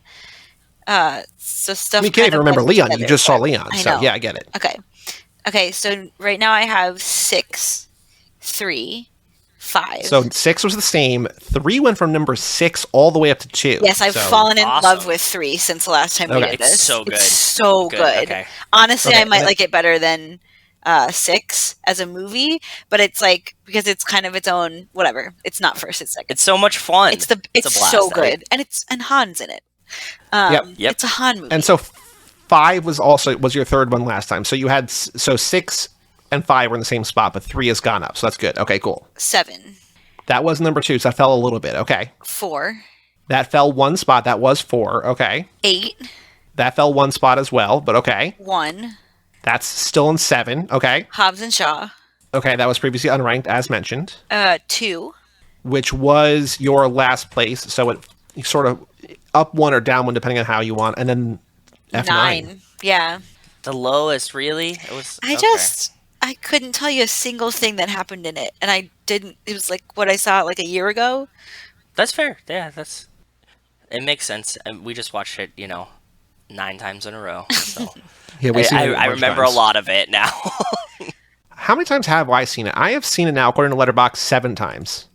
And it came out June 24th. So, yeah. of last year. Yeah. We saw it twice in theaters. June 24th, right? July 6th, August 4, August 18, September 7, October 31, March 22. Whew. Boy, Yeah, it's a lot. it was It's a lot of gambit. times. Jordan, any other thoughts about The Fast and the Furious, the original, the OG? I have a question. Where it all began? I have a question. I mean, I have a lot Yeah, of please. questions. Oh, I also have a very a thing that was saved from the intro that I want to bring up with you because I think you might have an idea too. But please go ahead with your thing first. This is actually my question about like every one of these that I watch. What time period does this take place in? Like, how long of a time period is this movie supposed to be? Over the course of what? You're saying like in this movie itself, like contained, like is this like 2 weeks or Yes. 3 months? I always guessed about like at least a week to a month was Well, they always my... rebuild that entire car. Yeah, but that doesn't take super long. But they overnight the parts from Japan. But that's like one night. Okay, so they get the parts. They never say how far away Race Wars is, right? And aren't they like? I always thought it was That's like, kind of what I like was looking for. Coachella-y, so it's like a couple hours, right? Like it's not wildly far. No. I was saying, like, is there any point in the movie that they timestamped the beginning, like, Race Wars is in 3 weeks, No, like, we gotta be ready? That's what I was looking for. This is a separate question that I have. Do they ever explain? They don't properly even introduce Race Wars. They just mention it, and then all of a sudden it's a thing we're supposed to know about and understand. Or am I missing that every time? They're always, like, prepping for Race Wars. Like, it's like this, like, impending thing that's down the line that is, there. But they don't mention Race Wars until, like, 40 minutes into the movie. Nah, isn't, like... Well, I think that goes back to sort of what we were saying earlier, I think, Jordan. It's just about, like... They're trying to... It's about the feeling. It's about, like, showing that these guys, this crew, whatever... is so badass that they have like this, like they have things about their personality and like, side hustles that you don't even know about. Like, we made this whole thing that like, this isn't who we are. It's just the thing that we do on our side. It's just like, oh my God, like these people are incredible. Right. I'm still trying to like work out the timeline and think about like when they first mentioned Race Wars. Is it really that late? Jordan might be right. Well, because I think, we don't know that Brian's a cop till like 35 minutes in. Yeah, like there's a lot of build up to like, for a movie that's not very long, they kind of spend a while getting going, which is kind of a cool thing. True. Yeah. Did you have other questions or just that? Because I don't know. I would say if I had to guess, 3 weeks to a month. Okay, so at least I would say like the shortest amount of time is like 10 to 14 days. That sounds about right. And I think longest is maybe like 6 weeks ish. Because we see Brian go back to the cop to see Markham at least twice. And, like, if you're undercover, kind of, you're not going to check in with your boss every day. So, I would assume, like, maybe a week in between that he checks in. So that's at least a week. Jordan, do you have a sense? I mean, you asked the question, but do you have a sense of how long it took? No, because there's things that happen that seem like they would take months to happen, and there's things that happen that indicate that this is a very short amount of time, which is why I asked. What are like the month-long things that you're thinking about? The way the level of intensity of their relationships with each other, is so fast. Like, they don't even know each other, any of them, even if we're talking about this is like 4 weeks. Like, I think the only outsider is Brian, right? You're talking about Brian and them, Brian and Mia, Brian and Dom. Yeah. Okay. Like, I don't know, can you imagine, like, meeting someone tomorrow and, like, getting this deep with them? I mean, I guess because he's undercover. I think the thing to keep in mind, I think that is that, but I think you have to also keep in mind that, like, they're like 19 to 23 and like time is compressed then in a way, right? Like, yeah, sometimes your whole experience. Yeah. And I think that like the relationship between Brian and Mia could happen really, really fast, right? Like super infatuation, like at the ages that they're at, that kind of makes sense. Finding a cool dude that like seemingly as an outsider could sneak into the crew as a friend with Dom pretty quick too, because he like has very similar interests. It wouldn't be hard to imagine that Brian starts spending like pretty much every day with them really quick, because as far as they know, Brian is an outsider that has no other friends, and so it's like, oh, you want to come work on this car with us, and then like all of a sudden he's just here all the time. Yeah, okay, I guess that's true. Like, granted, he has ulterior motives, but like if you're like, oh, this dude, like, you'd also kind of feel bad for him, right? Like, he like works at the parts store, but like he doesn't really have any friends here. So you're like, okay, like if you want to come help us hang out and like fix this car up, like, yeah, I'm good with that. Yeah, I think to a certain extent, like that same thing. It's like because he doesn't know anybody, has no hobbies. Like he's just able to spend all of his time with them, right? So. Also true. Yeah, it's not like he's like, oh, I have to go check on my mom, like Vince does. And then you're like, oh, shit, like, that's why he was gone for 6 hours. Like, he has an excuse. He's like, oh, he can just hang out all the time. Because I think there's also the element that, like, it can't be too long, because if it's too long, then they might actually start to suspect that he's a cop. Right. I think there has to be, like, not enough time to work. You know what I mean? Like, it's also kind of wild that, like, Vince is like, he's a cop when we know that Vince is not around as much. So, like, Vince is getting very limited experience with Brian and also has, like, a weird feeling that he might be a cop. Man, you know what that says also, to me? That says that, like, if I'm having a heist team, I want Vince on my team. I didn't say it. I dropped it. I'm not bringing it up. But I was also thinking, like, on the flip side, maybe Vince is just saying he's a cop because he's trying to get rid of him because he sees him, like, encroaching on his mans. Yeah, you know what I for mean? sure. His man and his girl. Yeah, he's like, if I just say he's a cop long enough, maybe they'll start to believe me, and they'll just be like, that douchebag might be a cop. I like that this episode has run long enough that Joe has talked himself out of Vince having people skills. It's just like, maybe he doesn't. Maybe he's just an asshole. No, he's so smart that he's playing 3D chess, Oh, okay. and he's trying to convince them to think that he's a cop so that he can kick him out of the friend group and regain his place. It's like Michael Bolton in Office Space. I have goddamn people skills. No, it's not. That's not Michael Yes. Bolton. It's God, what's his name? The guy who invents the jump to conclusions, Matt. I don't remember his character's name. Oh, anyway. fuck. Yeah. I'll get there in 1999 on the podcast at some point. Okay, so here's a thing, and I think, Jordan, you might have... There's no thoughts about this. I don't want to build this up as a thing. But as we know, the house number in this franchise, 1327, right? Yes. Do either of you know the house number of Nancy's house in the Nightmare on Elm Street series? No fucking way. Not even close. 1428. Oh. Is the number in this movie a reference to that at all, or is it just like a weird kind of coincidence? No, it's a coincidence. Or like, I haven't seen... Yeah, I don't think that they're really... I haven't seen Nightmare on Elm Street in a long time. Is the number of the house like a big deal in the movie somehow? No, but like even in the remake, they go back to that same number. They go back to the same 1428. Like, why wouldn't they just make the number 1428? I don't know, but the number in this movie is, or the number in Nightmare on Elm Street is because it's the actual house number of the house that they shot the exteriors at. So like, there's a reason for that. They could just choose any number here, unless it's also. But Joe, you looked up the address. The house number is not 1327 here, is it, or is it? I don't remember. I don't think it is though. I don't know if you can actually like find the house number. Remember, because everything was blurred out. 724 East Kensington Road. There you go. Yeah. Not 1327. Why? Oh, 1327. There's a Fast and Furious. There's a wiki page all about 1327. Former residents: Jesse, little cross next to his name. Vince, little cross next to his name. That's sad. Oh, damn. But they never lived there. They just like hung out there. This says former residents: Dom, Mia, Leon, Jesse, Vince, Letty, Ortiz. Oh, Dom, Mia, Leon, Jesse, Vince, Letty, Jack, Brian. Noted owners: Dominic, Mia. Films 1, 4, 6, 7, Do you think 9. the rest of them lived there though? I don't know. I think Mia definitely, Dom, Brian, Letty, not Brian, Dom, Mia, Letty, and Dom, for sure. The original Furious 7 script featured Dom saying he didn't want to rebuild the house as it was time to move on. Yeah, that wouldn't work. The real house still exists, but been subdivided divided into 3 sub-houses. They were raised there by their parents and remained their family's residents well into adulthood, living together. Yeah, I don't know. Jordan, any other thoughts about this movie? No. I love Vince's mesh shirt over his shirt every time. That's my one thing that I love about Vince. If you told me he was going to definitely wear that outfit to the heist, I would be like, okay, 1 point for Vince. Like, there's so many layers. I mean, literally, there's so many layers. 2 of them. Yeah.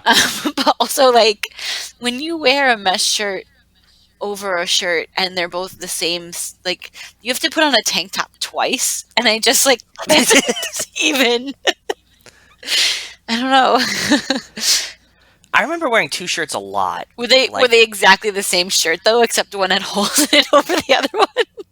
No, that was never a fishnet tank top over a regular tank top that was, like, also designed. It was never that. But, like, I definitely remember wearing, like an undershirt and a shirt, and I feel like that's not as common as it was at the time. Yeah, that does also feel true. But it was definitely not this. This was a fashion choice. This wasn't just, like, I wore an undershirt and then a shirt. I had to pause and go back and, like, watch Letty's outfit twice. Like, the first time we meet Letty. Like, foot up, Yes. like, boot up. Yeah, that's a great shot. Those I love that shot, too. boots, her sunglasses, just wow. It also feels like there's a very specific moment in time for fashion, but it also feels very un-Letty, that outfit. Really? Yeah. To me, it feels like most Letty. Really? Like outwardly, it feels most Letty. Maybe. I just like, to me, it seems like later, and like the Letty that I know and love, like, doesn't really give a shit about clothes, or like wouldn't really give a shit about clothes, and like those clothes are like some very specific choices. Yeah, it's not as tactical as she becomes, right? Yeah. Yeah, that makes sense. All right, you want to play This Ain't No 10-Second Race, a.k.a. Boy Do We Have a Podcast for You? Yeah. Boy, do we have a podcast for you. Come and check out our show. Yeah, yeah. Yes. So, Jordan, this is where we go on twitter.com, a.k.a. the Bird app, and find anyone who should be listening to the podcast that is not listening to the podcast. Yeah. And we tell them to listen to the podcast. So before we do this week's tweets, I'm going to review last episode. Joe, we had Julian Lytle on to talk about F9. So last episode, Joe, I found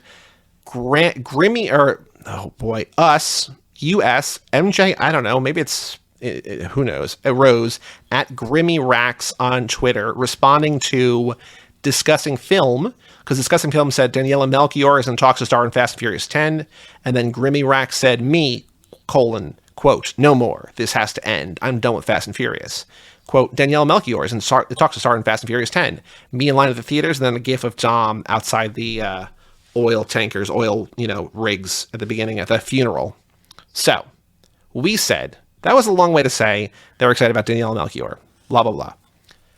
I responded, there's always room for you to come back to the hashtag family. Boy, do we have a podcast for you. Absolutely not. There was so much build up on that tweet, and I still got no points. So, of course not. 0, 0, 0. Joe, you found Acco at Acco also responding to a tweet about Vin Diesel and The Last Witch Hunter and Men of Action. And Acco said, I'm a big Fast and Furious fan. Anything that has Vin Diesel and Fast and Furious, count me in. Hashtag Men of Action. We said you should be a man of action and listen to our podcast. Boy, do we have a podcast for you. We love Vin Diesel and F&F.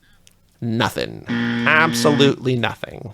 And then Julian found Taurus Phenom at Gypsy Danger Mells, who said, loved that they poked fun at themselves the whole movie, LOL. Hashtag F9. We said, we also love how they poke fun at themselves. It's what makes it such a fun franchise. Boy, do we have a podcast for you. And of course not. Jordan, nothing has changed since you first played this game. If you played this back then, it should be the easiest slam dunk in the world. We're tweeting at people who are tweeting about these movies and be like, hey, we have a thing that we care a lot about that you care a lot about too. And they're like, nope, not even acknowledge your existence. So if you don't get points, it's fine. But did you find a tweet that we can respond to from our account? I have chosen a tweet. All right. Do you want to send it to me on Facebook or where do you want to put it? I'll send it to you on Facebook. And I got Joe's too. Okay. Joe continuing his PR stunt. You'll see that in a little bit. But Okay. Jordan, please hit us with yours. This tweet says, I can't wait to shock my grandkids when they go to see Fast and Furious 43 that this thing all started with a race car gang that owned a failing restaurant. Failing restaurant's a great way to put it. That's awesome. Yes. I really enjoyed that. That's why I chose it. So this is from the account Strip Clubs Are Sad Discos. So Jordan, what do you want to say to strip clubs over here? How should we Dang. respond to this? I don't know.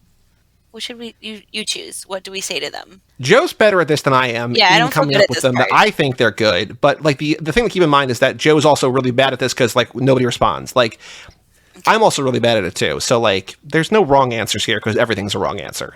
It's like, hey, we should all go give Toretto's Cafe 5 stars on Yelp. Hope COVID didn't kill it. Boy, do we have a podcast for That's you. it. Use that. You did it. You like that one? Hey, we should give Toretto's Cafe 5 stars and Yelp. Hope COVID didn't kill it. Okay, I love that. It makes absolutely no sense, but maybe that's the trick. Can you also hashtag it? Nobody likes the tuna. I already tweeted it. All right. Well, It would have been good. Plus, though. that's the yeah. Joe, what was your tweet? Please hit us with yours. I found a perfect tweet. It's from Taylor Martins at JTMartins28. He says, Vince has the best character arcs in the Fast and the Furious franchise for someone who is in only 2 movies. And I would like to respond, we unanimously agree that if we were starting a heist team, Vince would be our first choice. Boy, do we have a podcast for you. you can't speak for me. I just did. I'm putting asterisk after unanimously and first choice, and not putting a footer. Very, very well played. I like that. Touche. We unanimously agree that if we were starting a race team, Vince would be our first choice. Void of a podcast for you. No footnote. Perfect. Did you cite your sources? No, not really. It's self-explanatory. Just listen to the first half of this. Exactly. So there's a couple different options here. And I went with a very specific, I think I'm going to go with this one because I think this could be kind of cool because I've seen their videos online, but I searched for Fast and Furious heist. And so I found two that I'm not going to do, but I want to read them. So I found from Lysistrata Lux, who said, and this is a tweet, this is someone after your own heart, Joe, I think. Okay. Early 2000s heist movies are like a god-tier genre. We've got Tomb Raider, Italian Job, National Treasure, Fast and Furious, Oceans, what else? They know what's up. Oh, yeah, they definitely know what's up. I like it. This is also a funny one, I think. Andrew Roses says, next Fast and Furious movie is an hour of the whole gang, or the whole crew, getting geared up to pull off a daring heist and then just right-clicking and saving an NFT, which I think is pretty funny. I'm going to retweet that one. I do like that one a lot. That's a good one. But the one I'm going to go with, and I don't know if you've seen these. Did I ever tell you that story, though? I saw somebody, and they were like, bruh, like literally on my Facebook, someone I know, like, finally got my, Twisted Ape, or is that what they're called? Bored Ape. I finally got my Bored Ape. Like, it's so sick. And they made it their Abby. And then somebody goes, great, I have the same one. And it was like they had already changed their Facebook profile picture to the same picture just to comment. Like, it was so amazing. That's really funny. I really, really enjoyed it. It's like, wow, we got the same one. Okay. There's also a tweet from Eldon Ravi at Ravi who says Fast and Furious movies before, heist movies with cool car chases, and Fast and Furious movies now, and it's basically like a 43-second racer trash video that's like all chopped and screwed and just like crazy colors and just like it makes absolutely no sense, which I think is kind of funny. But the one I'm going with is from 2 Minutes to Late Night at 2M to LN. And I don't know if you guys have seen these videos, but they sound familiar. They're like these like heavy metal covers that they're on YouTube. It's this heavy metal talk show created by these guys, Jordan Olds and Drew Kaufman, and they're just like the really cool aesthetic. And like I just have come across these because like they're the kind of things that Jordan, when I see them, I send them the pace, and I'm just like, these are things that like he would love, and he's already like it's that kind of aesthetic, right? Mm-hmm. So 2 Minutes Late Night says, honestly, my only film industry goal is to try and direct a Fast and Furious movie where they go back in time and plan a horseback heist to steal shit from King Philip IV or something. Which we would watch the shit out of that. Boy, do we have a podcast for you. Perfect. I'm saying we will watch the hell out of that movie over and over and over again. Boy, do we have a podcast for you. Should have said, as long as Vince is on the team. And then they responded to their own tweet saying, I don't need a Knights Templar. I got a family, which is just very good. Perfect. Yeah. Now, Jordan, we have one other game we could play if you want to play one other game, or if not, that's also okay too. Is it a long game or a short game? It's a car guessing game. Oh, I've done this before. I'm terrible at this game. Go ahead. You want to do it then? Yeah, I don't know anything about cars. Dude, what? My car. What? Your car, dude. So we've not played this in a while, but this is where listeners send in pictures of cars that we try to get Joe to guess. So do you want to help guess clues, or do you want to help me give clues to Joe? I want to give clues because I don't know anything about cars. So this is the first one from Jerry. Jerry, I'm skipping over. He sent a few on the same day, but he's doing one. This is a new form. This is from July. We have not played this in a while. New format for car picks and official car pick. He says, hey guys, here's what I'm thinking of doing a format. When I send car picks, it'll go like this. Hopefully you like it. The car full name, years of productivity, location of origin, manufacturer, fun fact, and car pick. And then just at the bottom of everyone, he just says, it's a beautiful machine. So Joe, what I'm saying to you here is that this car, it's a beautiful machine. I know exactly what it is. Keep going. I like that Jerry is basically using the drive like the wind blows, but beautiful machine. I agree. I really do agree. It's wonderful. I like it a lot. Yeah. So Joe, this is a British car. Okay. It is silver. Okay. It's from the early 90s. Okay. The fun fact, which is actually a really fun fact, Princess Diana opened the factory and this car in October 91. Oh. So Jordan, how would you describe this car? Open the factory. That's what Jerry says. Is it a McLaren then? If it opened in 91? Nope. Was it like did the company exist before this factory opened? Yes. Okay, that helps. Thank you. I just know so little about cars. I don't even know what clue to give. Just describe it. What's Great, it look looks like Tell a me. spaceship. Looks like a spaceship. Is it kind of roundy then, I'm guessing? It's very long and very flat. It looks like it got flattened. It looks like a monster stepped on it a little bit. It got smushed. Okay. And I also think the fact that it's silver helps play up the spaceship part of it all. Yeah, Okay. but like the butt really looks like a spaceship a little bit. It's hard to see. Okay. I can't tell where there's a butt and where there's the wall. I think it does kind of look like a butt, though. Cream interior, silver outside. So the headlights go Round? full. No, they're probably oblong. The coverings are oblong, oval? but they close. Okay. Yeah. Like you can't see when the headlights are off. You can't see them at all. What does that mean? Like they're like inside the car, and then they They, like, look like flip they would up? open up. Yes, Yeah. I would imagine so. I would imagine they're a flip up. Okay. Two-door car. It is a sporty car. I don't know if I would call this a sports car. It is a two-seat sports car. Is it a factory? Like, is it a company that I've heard of? Absolutely. And it was created in collaboration with a specialist automotive and race engineering company, which is a name that I don't know, but I would imagine that you probably have. And Jordan, that's Is it what a he puts in Jaguar? parentheses. It is a Jaguar. Okay. Because the cream interior with the silver thing, that's kind of goofy. Oh, so what That's you're not saying is that color actually does help sometimes. So it actually is a good clue. good. Jaguar does like to do Wow. this goofy. Joe, Yeah. you're never allowed to mock me for my colors again, because apparently color sometimes helps. Sorry, it's the first thing I thought of when I heard cream interior. I don't know, they like cream interiors with goofy color cars. Okay, so Jaguar, is it an XJR? It's close, very, very close. XJS. Oh, no, you got the first two, and then there's some numbers. And I don't know what the numbers actually refer to. XJ. So it must be like some racing. There was a edition. video. Oh, so here's a fun thing. What? There was a pseudo 3D racing game released by Core Design for the Amiga in 1992 and Mega CD in 1993 with this car's name. Oh, that's weird. But I do like that fact. That's pretty cool. Remember what did we talk about? That there was like Toyota Racing Simulator or something that came with Xbox. Weren't we talking about this? Probably. I don't remember. Everything goes in one ear and out the other on this podcast for me. No, but there was like one like real, or maybe Wes was telling us about it. There was this like Toyota something driving game, and it was just like you could just drive this one Toyota. Well, there was Toyota Yaris on Xbox. Yes, that's what I meant. That's You would what I was just talking drive a about. Yaris, and that was the game.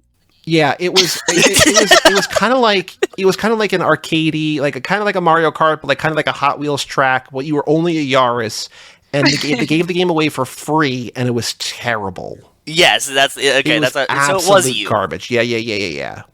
Okay, cool.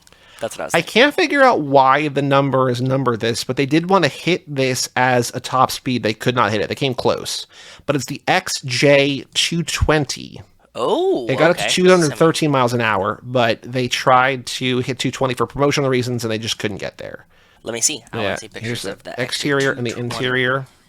It's a two-seat sports car produced by British luxury car manufacturer Jaguar from 92 to 94 in collaboration with Tom Walkinshaw Racing, a motor racing team and engineering firm founded in 76 in Kidlington near Oxford by touring car racer Tom Walkinshaw, who passed away in 2010. He was a driver from Scotland, the founder of the racing team, TWR.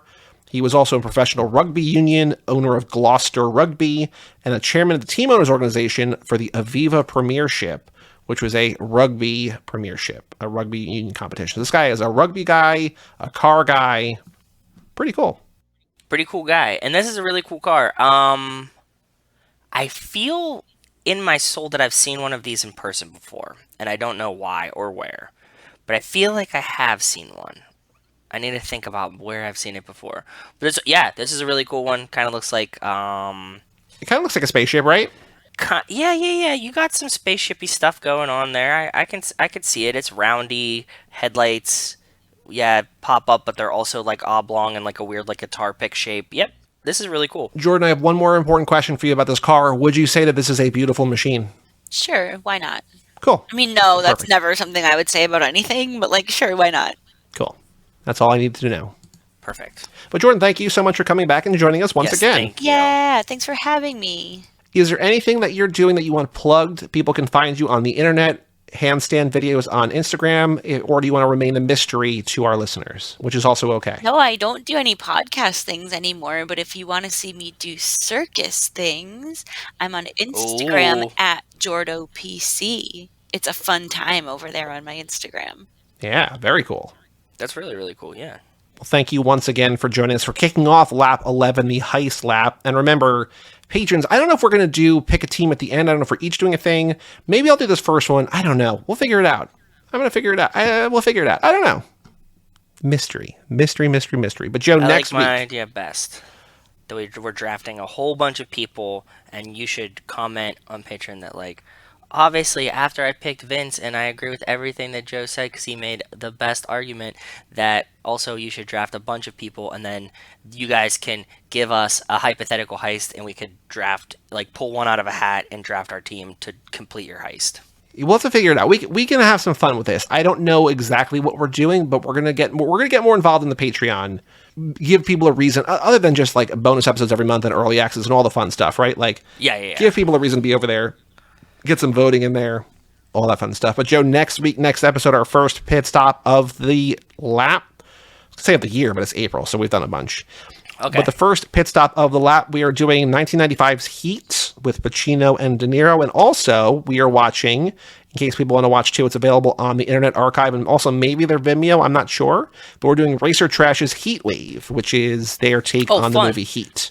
So yeah, very cool. The first, I don't know if we're going to have more than one Racer Trash. We covered Racer Trash last summer with fan favorite Gareth Smith on the Speed Vapor, but Racer Trash's Heat Wave and Heat, more importantly, Heat, coming at you next week. But for all things Too Fast, Too Forever, go to cageclub.me, facebook.com/TooFast2Forever, or at TooFast2Forever on Twitter and Instagram. Email us, family@cageclub.me. Check out our Patreon page where you can get involved at TooFast2Forever.com and our store at TooFast2Forever.shop. And come back next time for the aforementioned Heat Wave and Heat. Heat and Heat Wave. That's the more important. That's a better way to say it. I'm Joey Lewandowski. I'm Joe too. And that was Jordan Polan-Clarke, and we'll tell you all about it when we see you again.